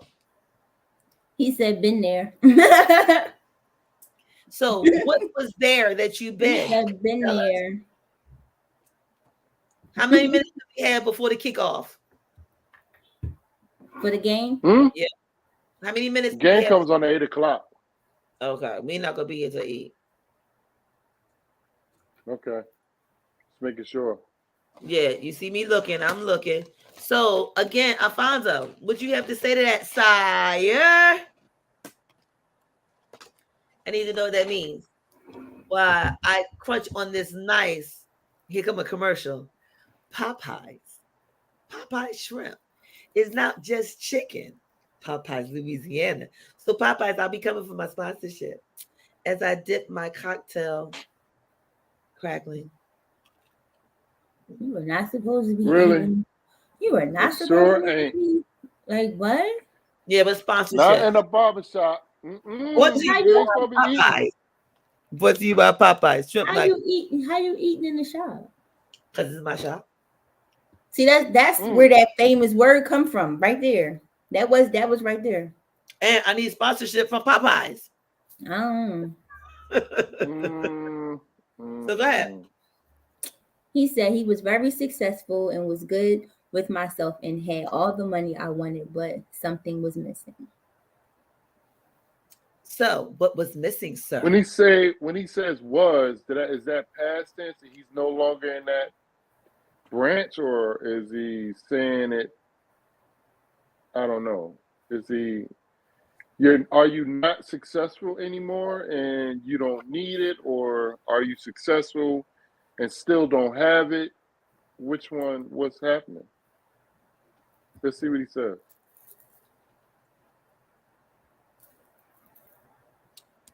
Oops. So do you still feel as though you're missing something, my brother Jermaine? Wait a minute. So that was a trick question. So, you think you was going to get me? I see what you're doing there. No, that wasn't a post for me. Once again, I'm just going to reiterate that. I love the way you came back around. It was like, not answering that, because the question wasn't about that. Yes, so that wasn't a post about, but what I will say is that I don't think something is missing. I'm looking forward to something that may happen or may become a reality. That's what I will say. I like the way you put that. Something that can become a reality. And I applaud you for that, because some people don't even look at the fear of, and that's the fear of that even becoming a reality, because it's already asphyxiated in their mind that it cannot ever be. Mm-hmm. Yeah, I'm gonna stay. Whatever you manifest, it eventually comes sooner or later. I don't know when that is going to happen, but I'm open to it. So, I'm not going to say that, I'm out here, I need a girl right now. You're not singing Bobby Brown. No, I'm not saying that. I'm just saying, if it happens, I'm always going to go with the flow, whatever that situation is. And it just, at one point I used to try to force things, when in the beginning part of me being single, I was always trying to force something to happen, or force it or will it to become something. And as I've gotten, become more mature, I like to say I want it to happen organically. So just like Moziac Flow and what I say all the time, just go with the flow. That's what I live by. So, if something is going to happen and there's a connection, there's energy just through osmosis, and we're just kind of kicking it. And if something happens out of that, not osmosis, my bad. See, nobody ain't pick up on that. Y'all ain't saying nothing. Y'all just sat there and let me know. I was looking y'all at you. Y'all ain't even say nothing. Look at y'all. No, look at my face. Y'all need to go back and look at my face. No, I said. No. I didn't want to interrupt. I was waiting for Yeah, y'all ain't neither one of y'all ain't say nothing. Y'all just left me out there on First Street. No, we looked. We just looked at you. You didn't say look at you. We said. No, I looked at both of y'all faces to see if y'all caught that. But I just kept go it back. going. So I was press the rewind button, ladies and gentlemen, and say, did you see the face? So I just go with the flow. So whatever happens, happens. Whoever I meet, I meet. If it clicks, it clicks. If it don't, it don't. I keep it moving. I move them all my life, because I just got so many things going on that I can't take time to kind of become fixated on, things I can't control. If that makes sense. I can't control another woman and how they feel about me. I only could be me, and if that's not enough, then cool, I got to keep it moving. So, that's just with everything. That's just my mantra now. I just go with the flow, control what I can control, and keep it moving. So if that happens, it happens. If it don't, it don't. I'm not going to force it, though. So I have Mr. Alfonso on the line, and he's going to answer your question. Here we go. Hey, sire, you on the line with Jermaine Bryson and Rita. How are you, sir? Hey, how y'all doing? Can y'all hear Cool. him? What's up, man? So we can hear him. Okay, so go ahead, sire. He wants you to clear up your answer. Are you still? He wanted to know, are you still successful? That was your question, Jermaine? No, he said I was successful. So that was his answer. As the world would think. So what's your, you know what? Maybe my question should have been this. What is your definition of success? Because everybody has a different, because it's not always monetary, you know. That's why I said, you know, you're not successful anymore? Or because if you believe wholeheartedly, mentally, spiritually, emotionally, that you're successful, what would make you not be successful? Like what's, you know, missing from that equation of your definition of successful? Well, like I said in my text, I was saying, you know, I'm not successful as far as the world would consider me successful, but I feel successful within myself because, you know, right. I lost everything. Mm-hmm. I couldn't even walk. I couldn't talk. I couldn't do anything. So to come back from that was the hardest thing I ever had to do. And I realized that, like I said, I realized that life, family, my kids, you know, I realized more things was important than money.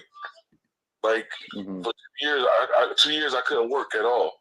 And even now, I can't pass a physical to do what I normally do to make money. So I had to sit back and be like, you know what, God, you got this.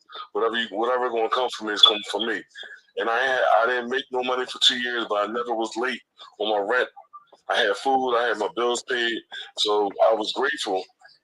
But at the same time, it humbled me to the point to realize what really was success. Right. And you Right. know, go ahead, Bray. Go ahead, Jen. No, I was just saying that's a strong testimony.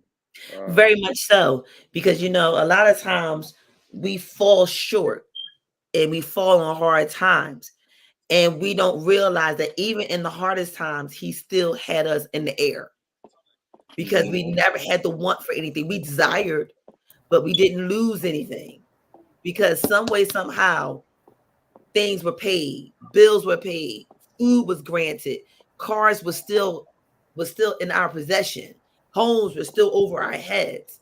So, you know, it's those moments and those times when you realize you may have been under times, but you wasn't underwater because he had you above the water ground.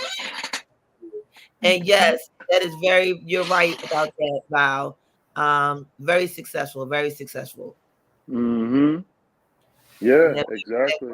But God, yeah. Yeah, I mean. Well, I'm sorry. Go ahead, Alfonso. Go ahead. Even with the question, I had to think about it because the world's idea of success and our idea of success can be two different things. Because, like I said, I had before that, I had all the money I had all the money I could hold in my hand, and I could get anything I want. I traveled the world. I did a whole lot of things, but like I said, something was missing. Like it was always either my time with my kids, my time with my family. Me in a decent relationship, all that was missing. But I wasn't paying attention to it because I was so focused on being successful as far as the world is concerned. You know what I mean? I'm buying houses, I'm buying cars, I'm buying stuff that the world see as success. I wasn't looking at myself, saying, yeah, I'm proud of what I see in the mirror. But I was buying everything so that the world would see me and say, yeah, he's making it. I want to be like him. You know, you said something profound right there. According to what the world says, and having according to what they consider, and how often do we find ourselves in that very seat? Yep. Yeah. We're complaining about, here I go again, but you missed the whole point that even though here I go again, God is going to get you through this again. And just everybody's going to say, oh, they're going spiritual on us. No. We just want to let you understand right now, we're not coming at nobody's spirituality or anything at this point. We just coming at the mere fact of what his truth is. And right now, ladies and gentlemen, this is the truth of Mr. Alfonso the Shields. I mean, everybody has their own truth. Like Yes. everybody has their own journey, and where your journey takes you doesn't have anything to do with me, you, anyone else. It has everything to do with you. Your decisions don't impact my life. It impacts your life. If you want to do the spiritual journey, when you're dead and gone, I'm not jumping in the coffin with you. Like that's, I'm not doing like that's not what I'm doing. Like, so everybody needs to understand when they come out with the judge and the jury and the gavel, like, yeah, you shouldn't be doing this because this is what God says, and this is. Look, man, like at the end of the day, you're not the judge or the jury. You're not gonna have that weight to weigh out my good versus my evil. That's not your job. Your job is to say, hey man, this is right and this is wrong. Now you make the choice. That's what your job is. That you tell me this is right and this is wrong, but at the end of the day, it's still your choice. You keep it moving. I try to do that as much as possible. I don't like condemning people or being a judge, trying to tell people what to do, how to do it. Look, man, it's hard enough for me to deal with me.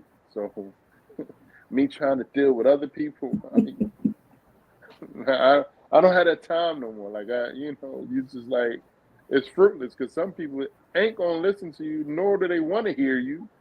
You know what I mean? Because it's like, yo, you're not paying my bills.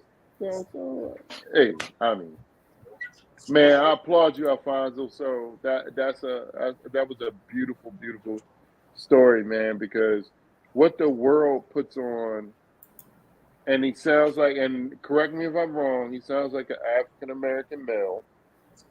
And what the world puts on us, or society puts on African American men, or what we deem to be successful, is always monetary.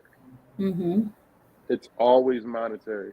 If you see me get on, it's just like when I'm sitting in economy opposed to first class. If I'm sitting, you can see me one time I'm in economy, and you see me in first class, you treat me totally different. You treat me like, oh, he's in first class, he must be somebody. But if I'm sitting in economy, I'm the same person. Like, nothing just changed, just the seat. And unfortunately, when you get that tag on you as being successful, oh, you only supposed to be in first class. That's the way you're supposed to ride.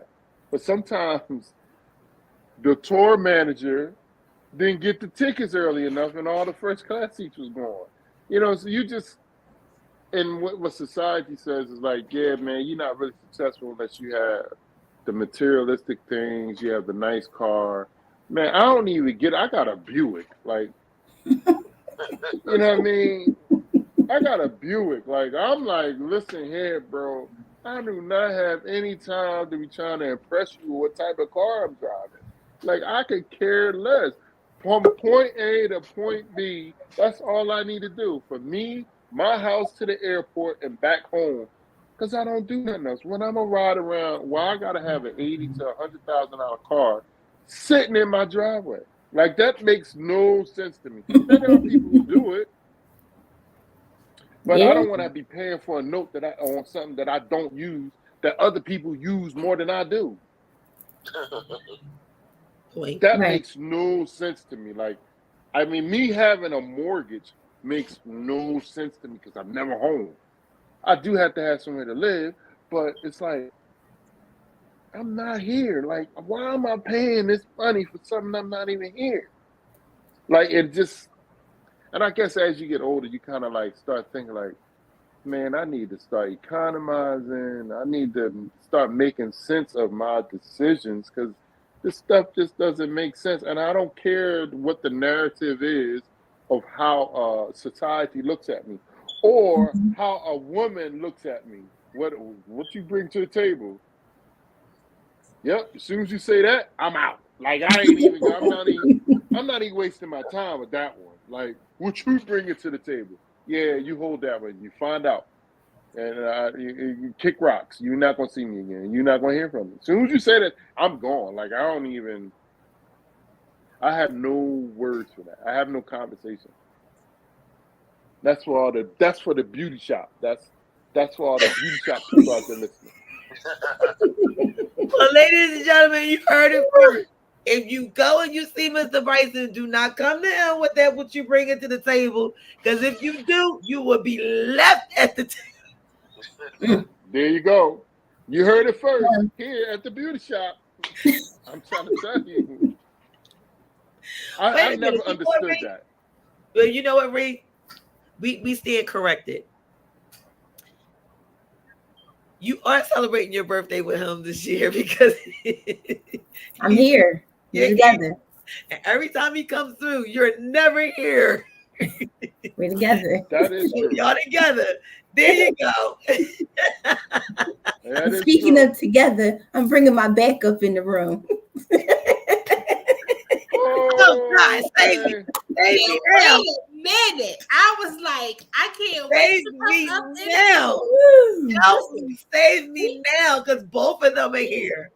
He said, save that for the barbershop, for the beauty shop, right? So I said, wait a minute, we don't talk about that.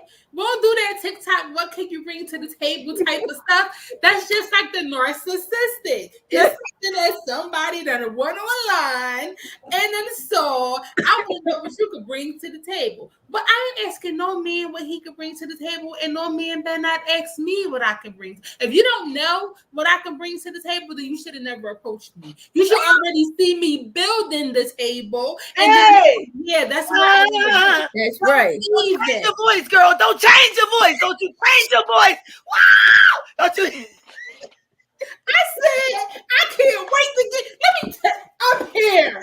I'm shouting. You better see me building. And if you don't see me building, that means you're not meant to see me. And that means that I don't have nothing to bring to the table. I don't have I don't have nothing to bring that we can build, because I should be seeing you build and you should be seeing me build, and you should be like, oh, we're going to put these legs together and we're going to eat. Now, I shouldn't have to ask you what you're bringing, and you shouldn't have to ask me. If you got to do that, then don't even approach me. Don't you change your voice, girl. Don't you, I told you I was bringing my back. We on the same table. Don't you change your voice. You don't we in the same house. Make me sound like we in the same house. We in the same house. Like, you asked me that question, I'm not even gonna respond. Like, I don't need to respond to that, because I'm over that. Yeah, I'm just like, yo, when you gonna pay? Can you pay all my bills? Yeah, you can wait for that too. Yeah, I'm gonna pay mine, and I'm going back to my own house. You can do whatever you're gonna do. Like, when those type of narratives are placed on any of the sexes, whether it be male or female, I have a problem with it. But the narrative for males now is, with this younger generation coming up, and even with some of the older generations, they always ask, what can you do for me, or how successful are you? And we're like that just kind of, or what do you have to offer? What do you have to offer? Yeah, what do you have to offer? What do I have to offer? I'm asking you, because people have to understand, when you point, it's 3 pointing back at you. So if I'm asking you, what do you have to offer? Then what is the 3 things on me that I have to offer that will make you say, okay, this is who I want to approach? I hate it here. Yep. That is the famous question. We talked about that in my last couple of conversations, because you have the older gentlemen who comes to the women, young, different age groups, and you're single, they're dating, and they tell you, ask him what he brings in. He got money, so he gonna help you pay your bills. Why? I made these bills before he came here. I had this overdue balance before I met this man. Like, dude, I'm not here to help you. My car was about to get repoed yesterday, and I met him 2 days before. So now, because he got money, I'm supposed to call him and tell him my car getting repoed, my lights getting cut off, I have no food in my house. And because we're dating or we're fellowshipping, he's obligated to give me that money. But Let me he's tell you not. something. And it irritates me because they think that this new generation or even these older people, they think that. And it's like, no, he ain't obligated to give you nothing. Mhm. I ain't obligated to do anything. Nothing. So if you already had this and you already built this and you already knew 2 weeks down the line that something was going to happen, don't come to me thinking that I'm going to be super safe, but no towels. But y'all know what I mean. Yes, exactly. No how. Exactly. We're not Superwoman and he's not Superman. Did you hear him singing? Did you hear him singing? He's just I am my Superman because yours, we're in a Superwoman. relationship, and I'm My his Superwoman because Yeah. we're in a relationship. That's it. Relationship. Right. But there's no why- hero, there's and no that's why hero I and victim and appreciate- damsel in distress stuff here. And that's why I appreciate Stevie Wonder. I appreciate him. Do you really even know what that means? I don't think you do. But my thing about it's not even about saving grace. Everybody had their own reason for why they are placed in anybody's life, however they put in their life. But to put an obligation of a stamp that this is what you better do, and this is what you got to do, and this is how you ought to do, that was in a time where that was needed. Today is not that time. But I think Mr. DeShields wanted to say something. What you had to say, Mr. DeShields? Sire? Sire? Okay. Disconnected. Go ahead. One, I was going to say, most people that ask you what you bring them to the table don't have anything They anyway. ain't got nothing. They ain't got nothing. Nothing. They ain't got nothing. Eat off for you. They want to Wait a minute. Respect to you. and say it's pretty. Mhm. Is that Uncle Sam that comes to the table with all the takeout platters? That's the one, right? Okay.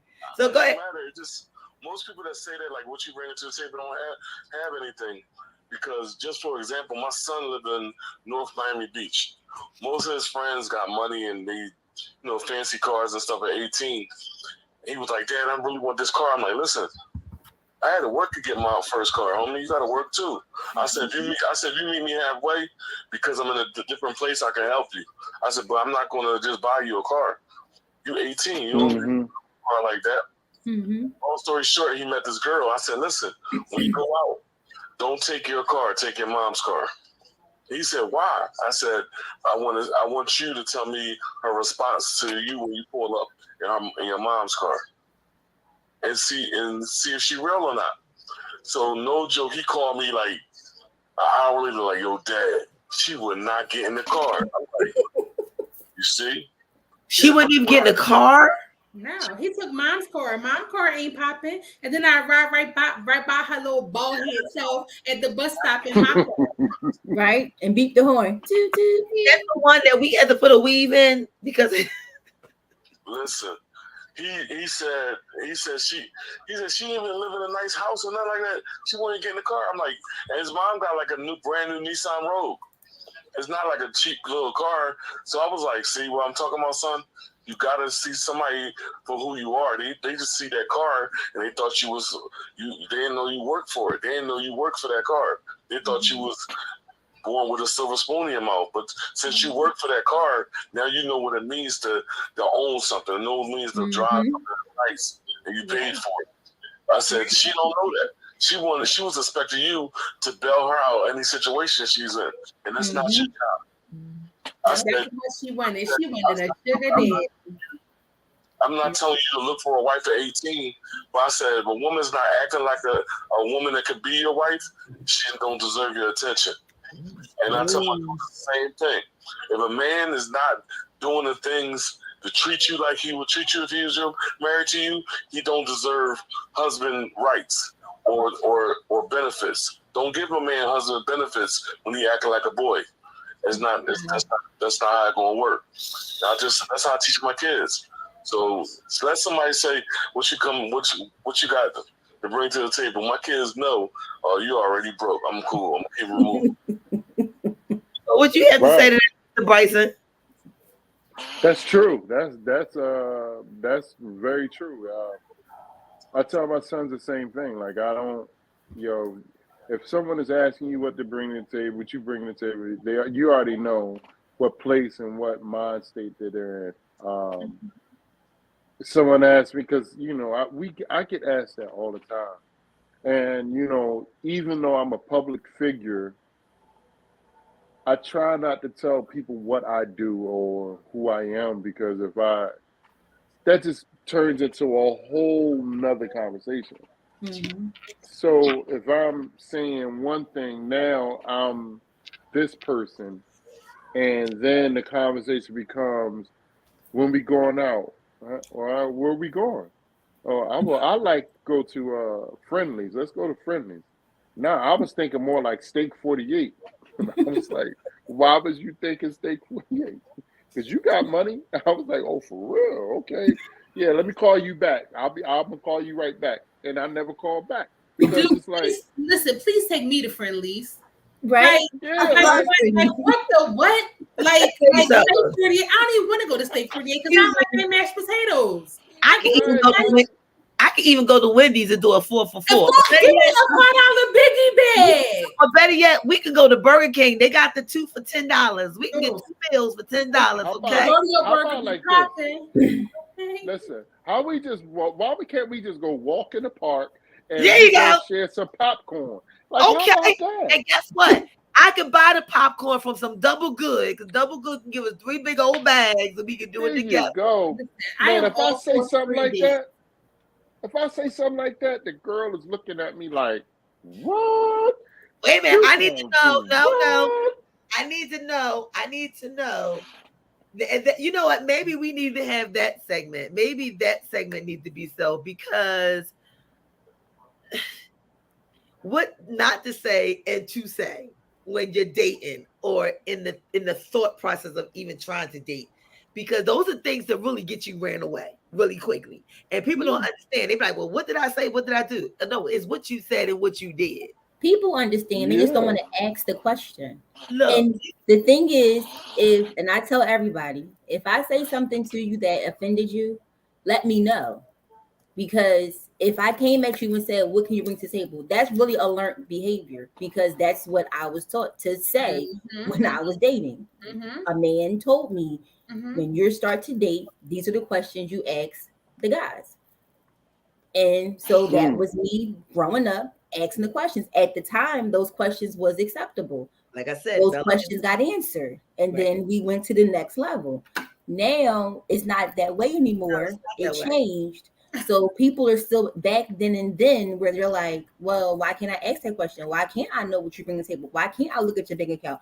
Why can't I know your social security number? Why can't I know your credit score?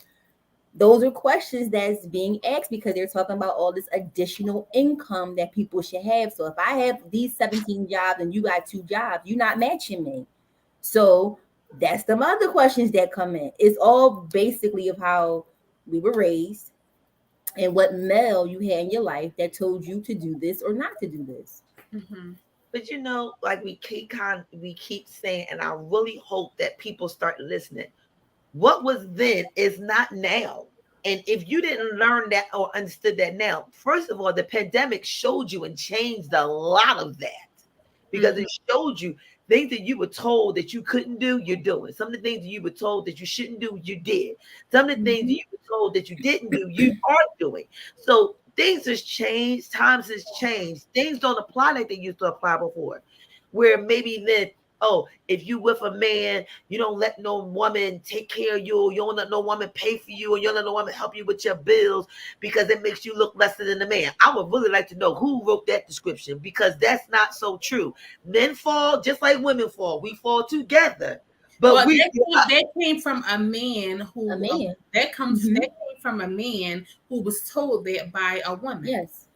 So that's where it came from. Yeah. And I'm so glad that my step up dad was so the opposite. Okay, was so the opposite. And the things that I learned and that I was instilled in me from that man is the best. I love my step up dad so much, and it allowed me to not settle. It allowed me to know that I was worth so much more. And he always said, "Honey, you make sure you pay your bills. As long as you, not a man, as long as you pay your bills, can't nobody kick you out of nothing." Hello. If there's one statement that I've heard that still rings to be true today, is God bless the child that has his own. Yeah. That's so far. That's the only thing that have sat with me recently that hasn't changed. God bless the child that has his own, because nobody can ever take it from you. And the one thing they can take from you, one thing they can never take from you, one thing, and that's education. So get all of it that you can get, because once you got it, you got it. They can't take it away from you. So that's true.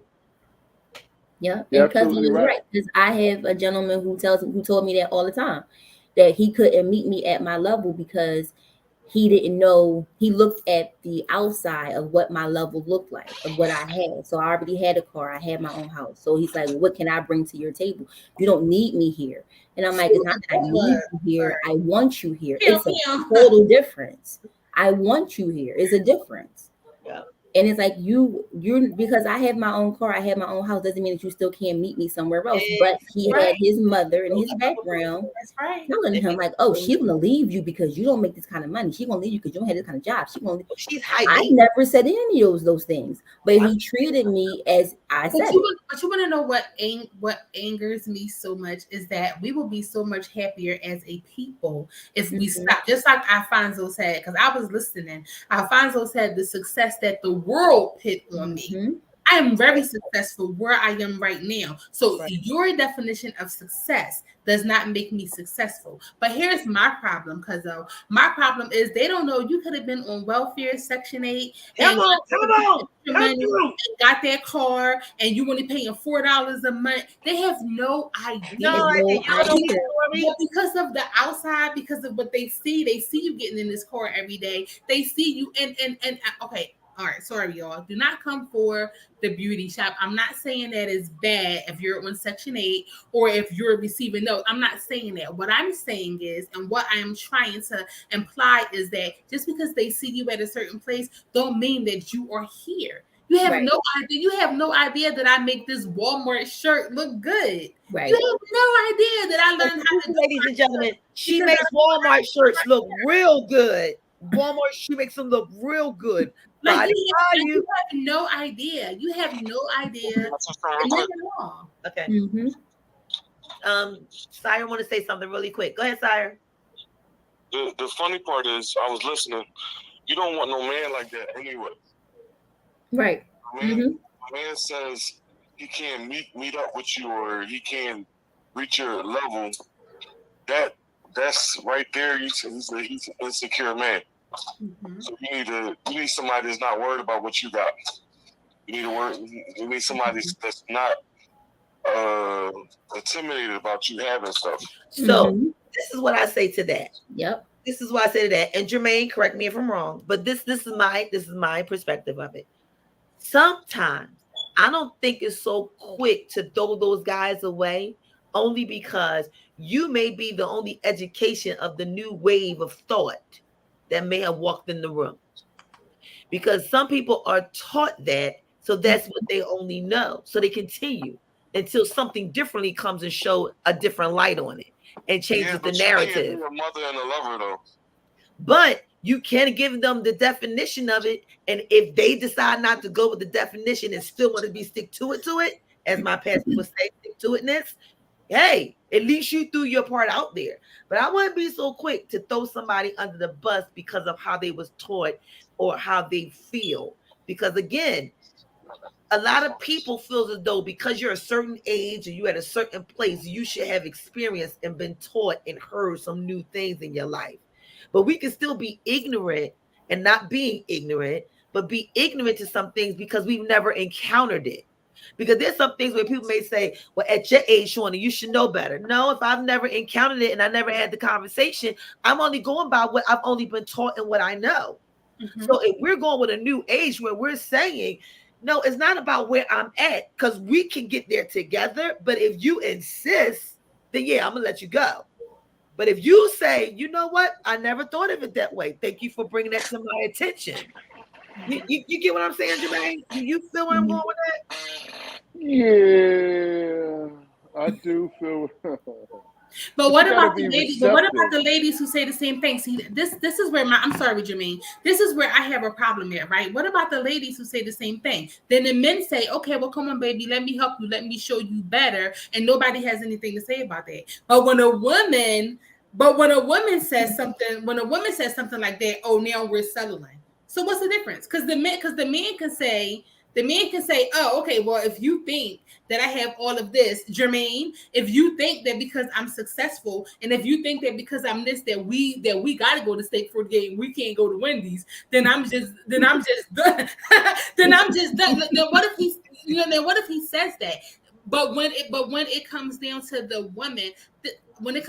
woman, saying, let me stay and let me stick around, we're settling. But there's so many men that I don't think that they settle. They just here to show you a better way. Mm-hmm. You understand what I'm saying? I do understand. The reverse can change, because Rita could have been Ronell and the guy could have been and could have said, oh, I didn't want to approach you, because I see you coming in here every day with this haircut, and I see you coming in here, because we do it. Yes, some women do not approach men because we feel like we're not on that level. So we do it, but here's the difference. The man says, oh, but no, I can't believe you said that. Well, let's talk. Let's go out. Let's see if we're on the same level. No, do anybody say that he's settling? No. But the second that when a woman does it, it's, oh, you settling, and I don't think you need this type of guy, and I don't think you need this. Why? That man can learn from Ree and can go get 17 jobs, can become a roofer, can get 2 entrepreneur businesses, and move her to South Africa. I'm just saying. I think it's all perspective. When it comes down to two people, it becomes perspective, and it all depends on the maturity level of both parties. If I came to you and you had, so my thing is, and I'm not gonna put too much on it, but I was talking to a person who you better put that in our private chat. You better put that. So I was talking to a person who was a billionaire, and she had everything, like and I was very intimidated, because like I'm not walking around with money, like that's not me, like but what I did tell her, and she was like, you have never asked me for money. You have never said anything or even alluded to that. And I said, well, one, I don't need your money for me to be happy. I don't need to be where you're at for me to be happy. And two, me being here is not for that purpose. But the third thing is, I will never ask you for money. But if you show me the way and show me how to fish, I'm gonna go make that bread, and then I'm gonna aspire to be where you're at. Like, so I'm not, initially I was intimidated. I was like, man, we go to dinner. I mean, I can't afford some of those places and blah, blah. But, I was like, I'm not, I'm gonna see where this goes at. And, if it works out, it works out. It didn't work out, but not for those reasons.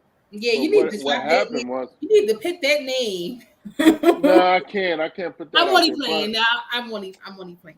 But when she said, it was like, I told her, I said, I don't need, all you need to do is open the door for me. I'm gonna go through that door and make my own way. I said, I don't want you to give me no favors.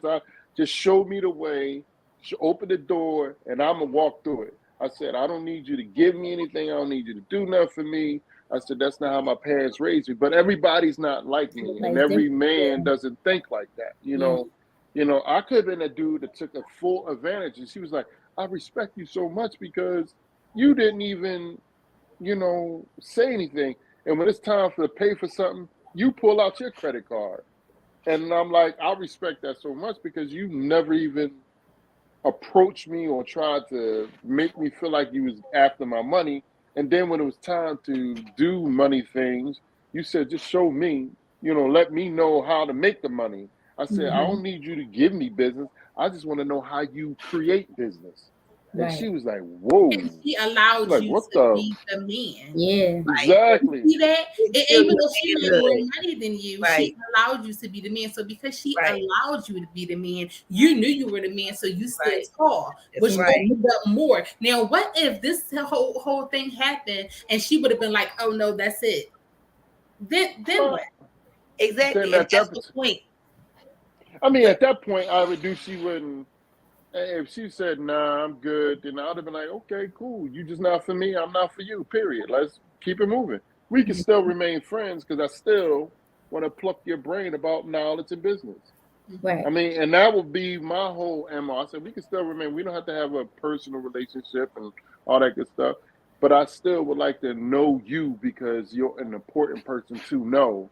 And I may have some business questions that I would like that. I want to learn. I'm a sponge and I'm not where you're at, but I aspire to be where you're at. And how did you get there? How did you do it? Because there's the conversations that you have with people like that and the circles that you're in, it's like, it's baffling because the way they talk, it never comes across your brain like, oh, wow, damn, like, that's how you make money, or, oh, that's the connection, or this is what you do to do this, and like their conversations is totally different. Yeah, They're it not is. sitting around talking about, hey, you remember what happened to Johnny down the street? He got locked up, blah, blah, blah. Like, you're not hearing those types. Like, you talking about politics, It's a different what type law. of conversation. Yeah, you talking about politics. You talking about what law passed to get me through the door, to get this, to make this money, how that law affects my bread. It's like, damn, I couldn't conceptually, I couldn't even understand it. But when I just start being in the circles more, I'm like, oh, wow, now I understand. It's all making So sense. what I learn, I teach other people. Like, I don't hold that to myself. You said something big right there. Two things. That's what I learned being in those circles and being in the room during those conversations. Yeah. And you be like, wow, like, things that you may had your whole mindset to believing, and just one little word or two little sentences would turn and flip the whole thing, and you be like, got you. But you don't say nothing. You just sit there and you listen. Like you said, you soak it up, but then you don't keep it to yourself. And that's what we're doing today. A lot of us don't want to let nobody else get ahead of them. Like if you get a degree or you get a grant or you get bypassed for one, you don't share with somebody else. So maybe they possibly get it because you didn't get it. Or you want them to get it before you get it. Or they don't want you to make it to the top before you make it to the top. But if you start making it to the top and you don't say nothing, then it's like, oh, you're not sharing. Oh, you're not giving. It's like the whole crab effect. But in those circles, you don't see that crab. And I'll be like, wow, can I stay here a little longer? And they be looking at you like, I'll be offended if you leave. Like, really? Well, let me get my pillow and my blanket because I'm going to be here for a minute. Yeah, it's the whole, when you get to that level, you don't talk about money. It's more about what can you do for me and what can I do. It's more of networking at that level. It's not about how much money I have or how much money, because everybody has money. So it's like, what can your business or what can you do for me to help me excel at what I'm already doing, and I'll return a favor. It's like a barter system. Like they don't. It's never about where's my bread at or who you. I never heard anybody get mad over money. Like it was just one of those things. Like, wow. But we sit down and talk. You talk to, you get a whole bunch of, you have your brothers and your sisters around you. Man, somebody died in your family. You think you about to get some bread? Man, I'm sitting up here like, why am I fighting you over $5,000? Like, the freak is that? That's no bread. Like, but it's all about perception. Like, it's like, oh, well, $5,000 is a lot of money to me. I'm like, look here, man. If you think $5,000 is a lot of money, you can keep all of it, because I don't even, like, that's not even a conversation piece for me. No. Like, it's all about perception. So going back to what Val was saying, like, it's more, for me, it's more of me just being allowed to be able to share the space or be a man and we work together, opposed to me having this generational role and you having this generational role of what it costs and what it takes to make something work. Because there's days where I'm going to cook because you're tired, and there's days you're going to cook because you see I'm tired, There's days where you're going to say, well, you know what? I forgot to pay that bill. No, I had you covered. I paid it already. It's going to be those moments where we need to be able to pick each other up and hold each other accountable for the things that we say we can do. Mm-hmm. So it's all about the maturation process of the person that you're with. Mm-hmm. And I haven't found that yet, you know, because I'm too much in the limelight. Maybe I'm just, you know, it's just a weird environment, you know, when your life is played in front of people take a perception that you have it all. And then that's the type of energy that gravitates to you because they think you have it all. And I'll tell you in a minute, man, I got my struggles just like you got struggles. Like, how about this? I got $100 right now. I don't have no bread. What, can I borrow some money? Like it's one of those things. We don't always have it. Everybody doesn't always have it all the time. Like, I don't know where people get this perception from, but, you know, I'm human just like you hurt, I hurt. I bleed, you bleed. Like, we all have the same things. Like, my situation may be different from yours, but it's still a situation. You know what I mean? Like, I don't know, but I haven't met that chick that, you know. Well, you know what I said to you. You may have met her. You may just didn't see her in front of you. Well, that's what we was talking about with partnerships too, when we did our partnership relationship. Yeah. That person be right in front of you, but because it's not the person that you believe it to look like, you may be looking right past them. Damn, Rita, I've been looking past you all these years. Don't do that. I told you he was that boy. I told you that was my brother-in-law years ago. That's why I put you at the head of the table. Boy, I'm finna have to make the phone call saying all black or trash bags. That's why I used to put you. Look, I'm gonna tell you what I'm saying. Look, that's why I used to put you I know it's at not the head of the in the table. States. That's why I used to put you at the head of the table all the time. You to always know, used to question what I was doing. I need to start look, Rita, we gotta clear this up. We gotta clear I this. need to start You've losing been weight playing now, like get this my too much, and passport. people Because I know it's not gonna happen in the States. It's not gonna happen in the States. Listen, y'all we need to clear that up because you know we be playing around like that because we used to play around like that in the office, and it just got way out of hand. So we go like listen, we just playing, right? But this is the problem. It didn't get out of hand. No. Wait. It didn't get out of hand. I saved you from some really good deep things. Wow. I saved you from a couple of really Thank you. But we always used to play like that in the office. We play like that a lot. And it just, but we just playing. So Val, you don't have to go get no trash bags. And, good. You know. I just knotted my hair now. I ain't trying to have to braid this stuff up.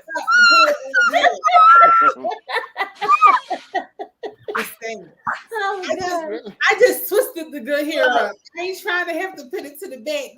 No, we good because you ain't gotta do that. You ain't gotta do that. We good. Like we cool. But whoever like she is, she just need to know. She just gotta come correct. That's all. Yeah, he got backup. Keep doing what you doing. He got backup because you never have to wake Adam up. Adam will wake up on his own and see Eve there. And if Adam never wakes up, Eve, that means that's not your Adam. That's right. You didn't. When you look at the story, Eve did not poke Adam. Eve did not touch, didn't roll, didn't blow, nothing. It said when Adam woke up, he saw Eve. So, Jermaine, wake up, baby. I'll wake up. I don't know if somebody's gonna be there. He said he gonna wake up. He said he gonna wake up. You're not ready I'm to gonna wake up, but I don't know if if somebody's gonna be there. I will wake up. If you're not ready to wake up, then who are we to tell you to wake up? Listen, you gonna wake up. He said he gonna wake up. He said he gonna wake up. He said he gonna wake up, but he don't know if she gonna be there. She might and Yeah. she might not. She might be watching. Oh, Hey, wait, you know, Sire says hey, what Alfonso say? What he say? what you say, Sire? Hey, listen. To death do his part. It's a long time to live with a mistake. Oh, yeah, Oh wow. yeah. Trust me. I trust you because I done been through my mistake already. So Right. You don't want to do that, man. Like I yeah, I said, done been through my mistake. So don't I be get it. rushing your Adam to wake up. Be like, I'm not telling you to be like me either, because I'll tell you, I don't want no steak that ain't done. I like my men like I like my food. Well done. So you don't want your man to be pre-cooked. And then you be wondering why you sick all the time. Well, Val, ain't nothing wrong with no pre-cooking, right? Because we got the good seasonings. Okay. Y'all can season them up all you want. But my thing is, I ain't got to season my food. My food's gonna already be the way it needs to be because it's done. I'm microwavable. You know, me and Val cook, so I don't need to cook. I'm microwavable. We know how to set the temperature. I don't need to cook them. He will know. We know how to set the temperature. He needs to be. And he all up, right? He all up, and he just get in the pan. Shawnee, you sound like he gonna already have the table built. Right. No, if I'm like you said, if you don't see me working, he will see me working. But Miss Ma'am, you just said he will already come well done. You just walking around looking to see them at the top of the table. No, I'm not doing none of that either. I'm working because just like when you cooking your food and when your food is being cooked in the oven, you don't sit there looking at the oven like this. You don't look at the oven like this. Is it done yet? It depends on what it is. If it's that good macaroni and cheese, honey, I'm sitting there. Miss Ma'am, I'm sitting there with the light on. If it's that good macaroni, I'm gonna tell you what's for me is for me. I don't have to get ready. Hey, listen. My me and time. In the me and time, get ready. Because when he come, I got work to do. You know what? That's why I ain't never available. Listen, I'm microwavable.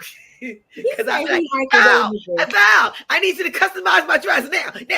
Wait. Jermaine said he's microwavable. I heard him. No, you can't be microwavable because by the time you pull it out and go sit there to eat, it's cold again. No, I stay hot because you got to keep me covered. Keep you covered. Yeah, once you put the hole. You said you kept them covered, Reed, then you said you kept them covered all this time. And I say I set the temperature. I said that. See? Jermaine, I'm gonna leave you and Eve alone, okay? See, y'all setting stuff up again. No. Every time you say something, Jermaine, you about to get in trouble. Y'all gonna have me in trouble. Get around and you. No. Hey, Serena, Jermaine said, "You are my friend." Oh Lord have mercy. Till then, I ain't saying that. I bind that up. 2 stars won't recommend. Okay. I ain't even. She always starting stuff. I'm not even. I ain't even touching that. I'm just saying. She always starting.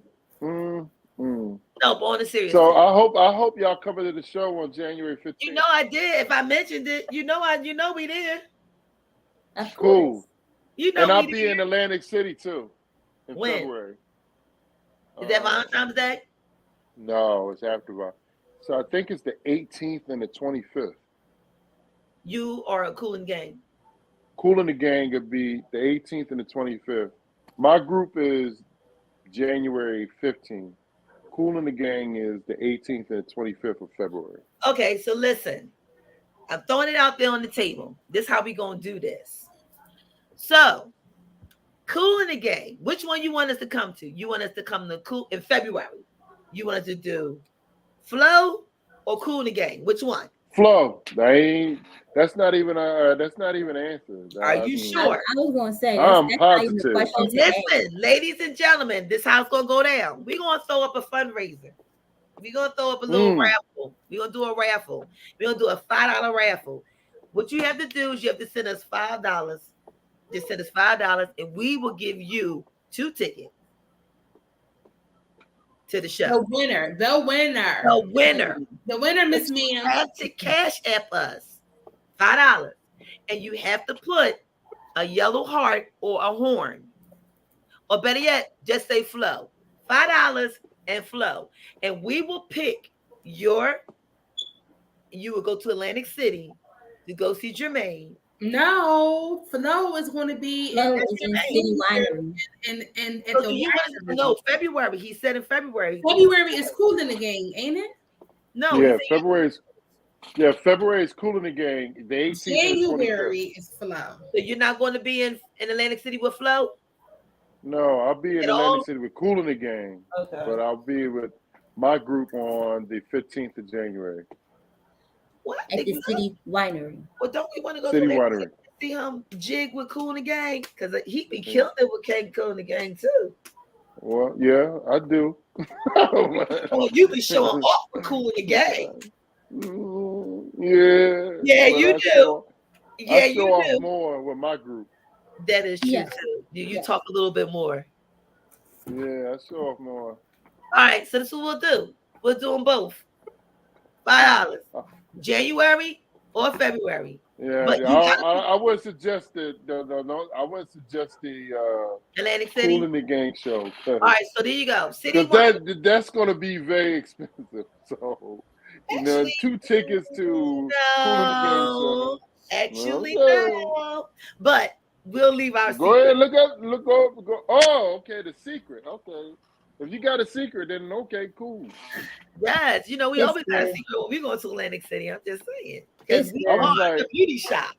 We can Yo, say listen.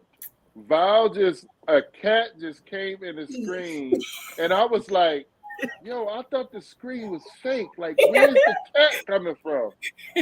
That messed me up. I was like, This is my animal. baby. That's baby. that's our Oh. mascot. That's our family member. But I was trying to figure out how does that equate into the background. I was like, how do they get a cat in the background? That messed me up. I was like, whoa, I need a background like that where you can just have animals walking around and jumping up. I was like, I'll get it for you. I'll get that background for you. I'll get that background for you. But again, Hey, ladies listen. and gentlemen, if y'all want to go see Flow in January, it's going to be a $5 fundraiser where you're going to be able to win 2 tickets to come to City Winery in Philadelphia to go see Moziac and Flow. And I guarantee you, it is a show for sure It is. that you would definitely be glad that you experienced for sure. And I'm not just telling you that because if I tell you that this is the place you ought to go to, I've never been wrong about it. So again, you let us know if you're interested. We will be throwing up the flyer. $5. You cash app us and you come to Philadelphia and you'll get 2 tickets for the winner. Mm-hmm. Hey, Jermaine Bryson. And you're going to have your brothers with you too, right? Because your brothers are coming to play with you this time, right? Well, my brother is Damon is I don't know. I haven't asked him to play, so he might play. He might not play. So why don't you tell everybody who Damien is? Okay, so Damon is my youngest brother who plays with the Roots. He's part of the legendary Roots crew on the Jimmy Fallon show. So sometimes he plays with us. I don't know if he's available that day. It's a Sunday. He should be available. He might come through. But it's the type of show that we're doing. It's a funk show. So I don't know how that would fit with a sousaphone. But he might just show up and we do some type of impromptu thing. I'll keep you posted on that one. All right. So y'all will get a probably special guest. It just don't get no better when it comes with It's going to be a couple of special guests. So just, a couple? Yeah. So look for January 15th. It's going to be not only a Freedom Day to honor Mr. Martin Luther King, but we will also be able to flow with Mr. Bryson. We're going to be there, but will you be there? Yes. So y'all know what time it is, right? Huh? Y'all know what time it is. It's game time. It's time to go. It's game time. Yeah. So we're going to go ahead and close up the shop because we gotta go watch our Eagles fly. Fly, Eagles, fly, baby. Yes. And of course, we can't do what we do without you. So we are still looking for sponsorships. We're looking for sponsorships for Boss. You know who Boss is? Boss is the beautiful, outstanding, strong sister. So if you want your shirt for $25, make sure you sit it in the chat and we will get that out to you immediately, done by Body Vow, our own. So we're going to head out. Anybody got any final says? Any final goodbyes? No, I'm all good. Thank you for having me, and I love y'all. Thank y'all you for coming. Peace and blessings. I'll hit you up soon. Thank you. All right. All right, y'all. All right. That is my baby. I tell y'all, Bryson, that's my baby. So always a good time at the beauty shop when we're doing hair. I want to be the microphone when he goes see Kia. Oh, you had to give him. Did you give her the information? I gotta send her information so they can meet up.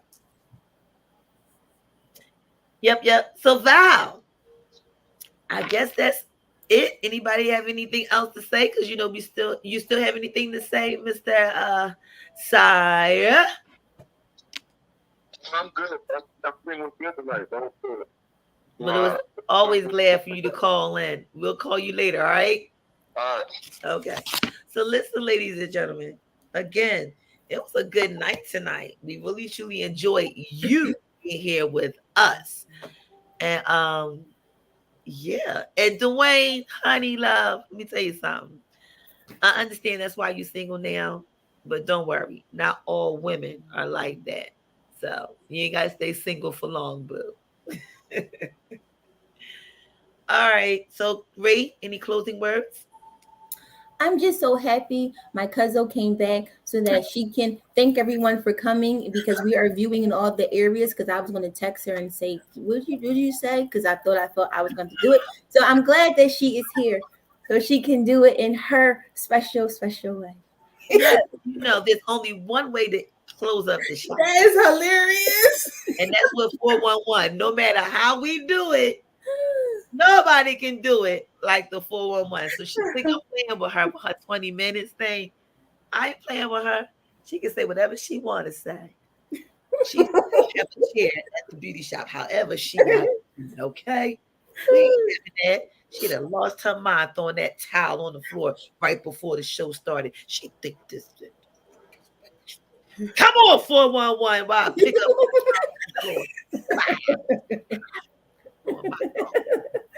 Well, guys, we want to thank you as I hold baby in my hand. We want to thank you guys so much for joining in to the beauty shop today. We hope you had an amazing time. And a big up to Mr. Jermaine. Thank you so much for coming in. And Alfonso, I want to say that was the gentleman's name that called in. Thank you so much for coming in as well. Please know that we are still streaming live on all of our streaming apps. You can find us on YouTube. We're there under TKB SDS Productions. We're also on Soul TV. And please remember that our podcast is up and running, TKB SDS Productions, and you can find all of the latest streams and podcasts there. Big up to our family, the Know, that is the KNOWBS Do Show, as well as the Sister Chat, and to the Vibe Tenders, and also to the Muzzle is Off podcast. Thank you guys so much for coming in. We will see you guys in 2 weeks for another great experience. That's it. Now y'all slow down here. Don't y'all run out here and forget to make y'all next appointment.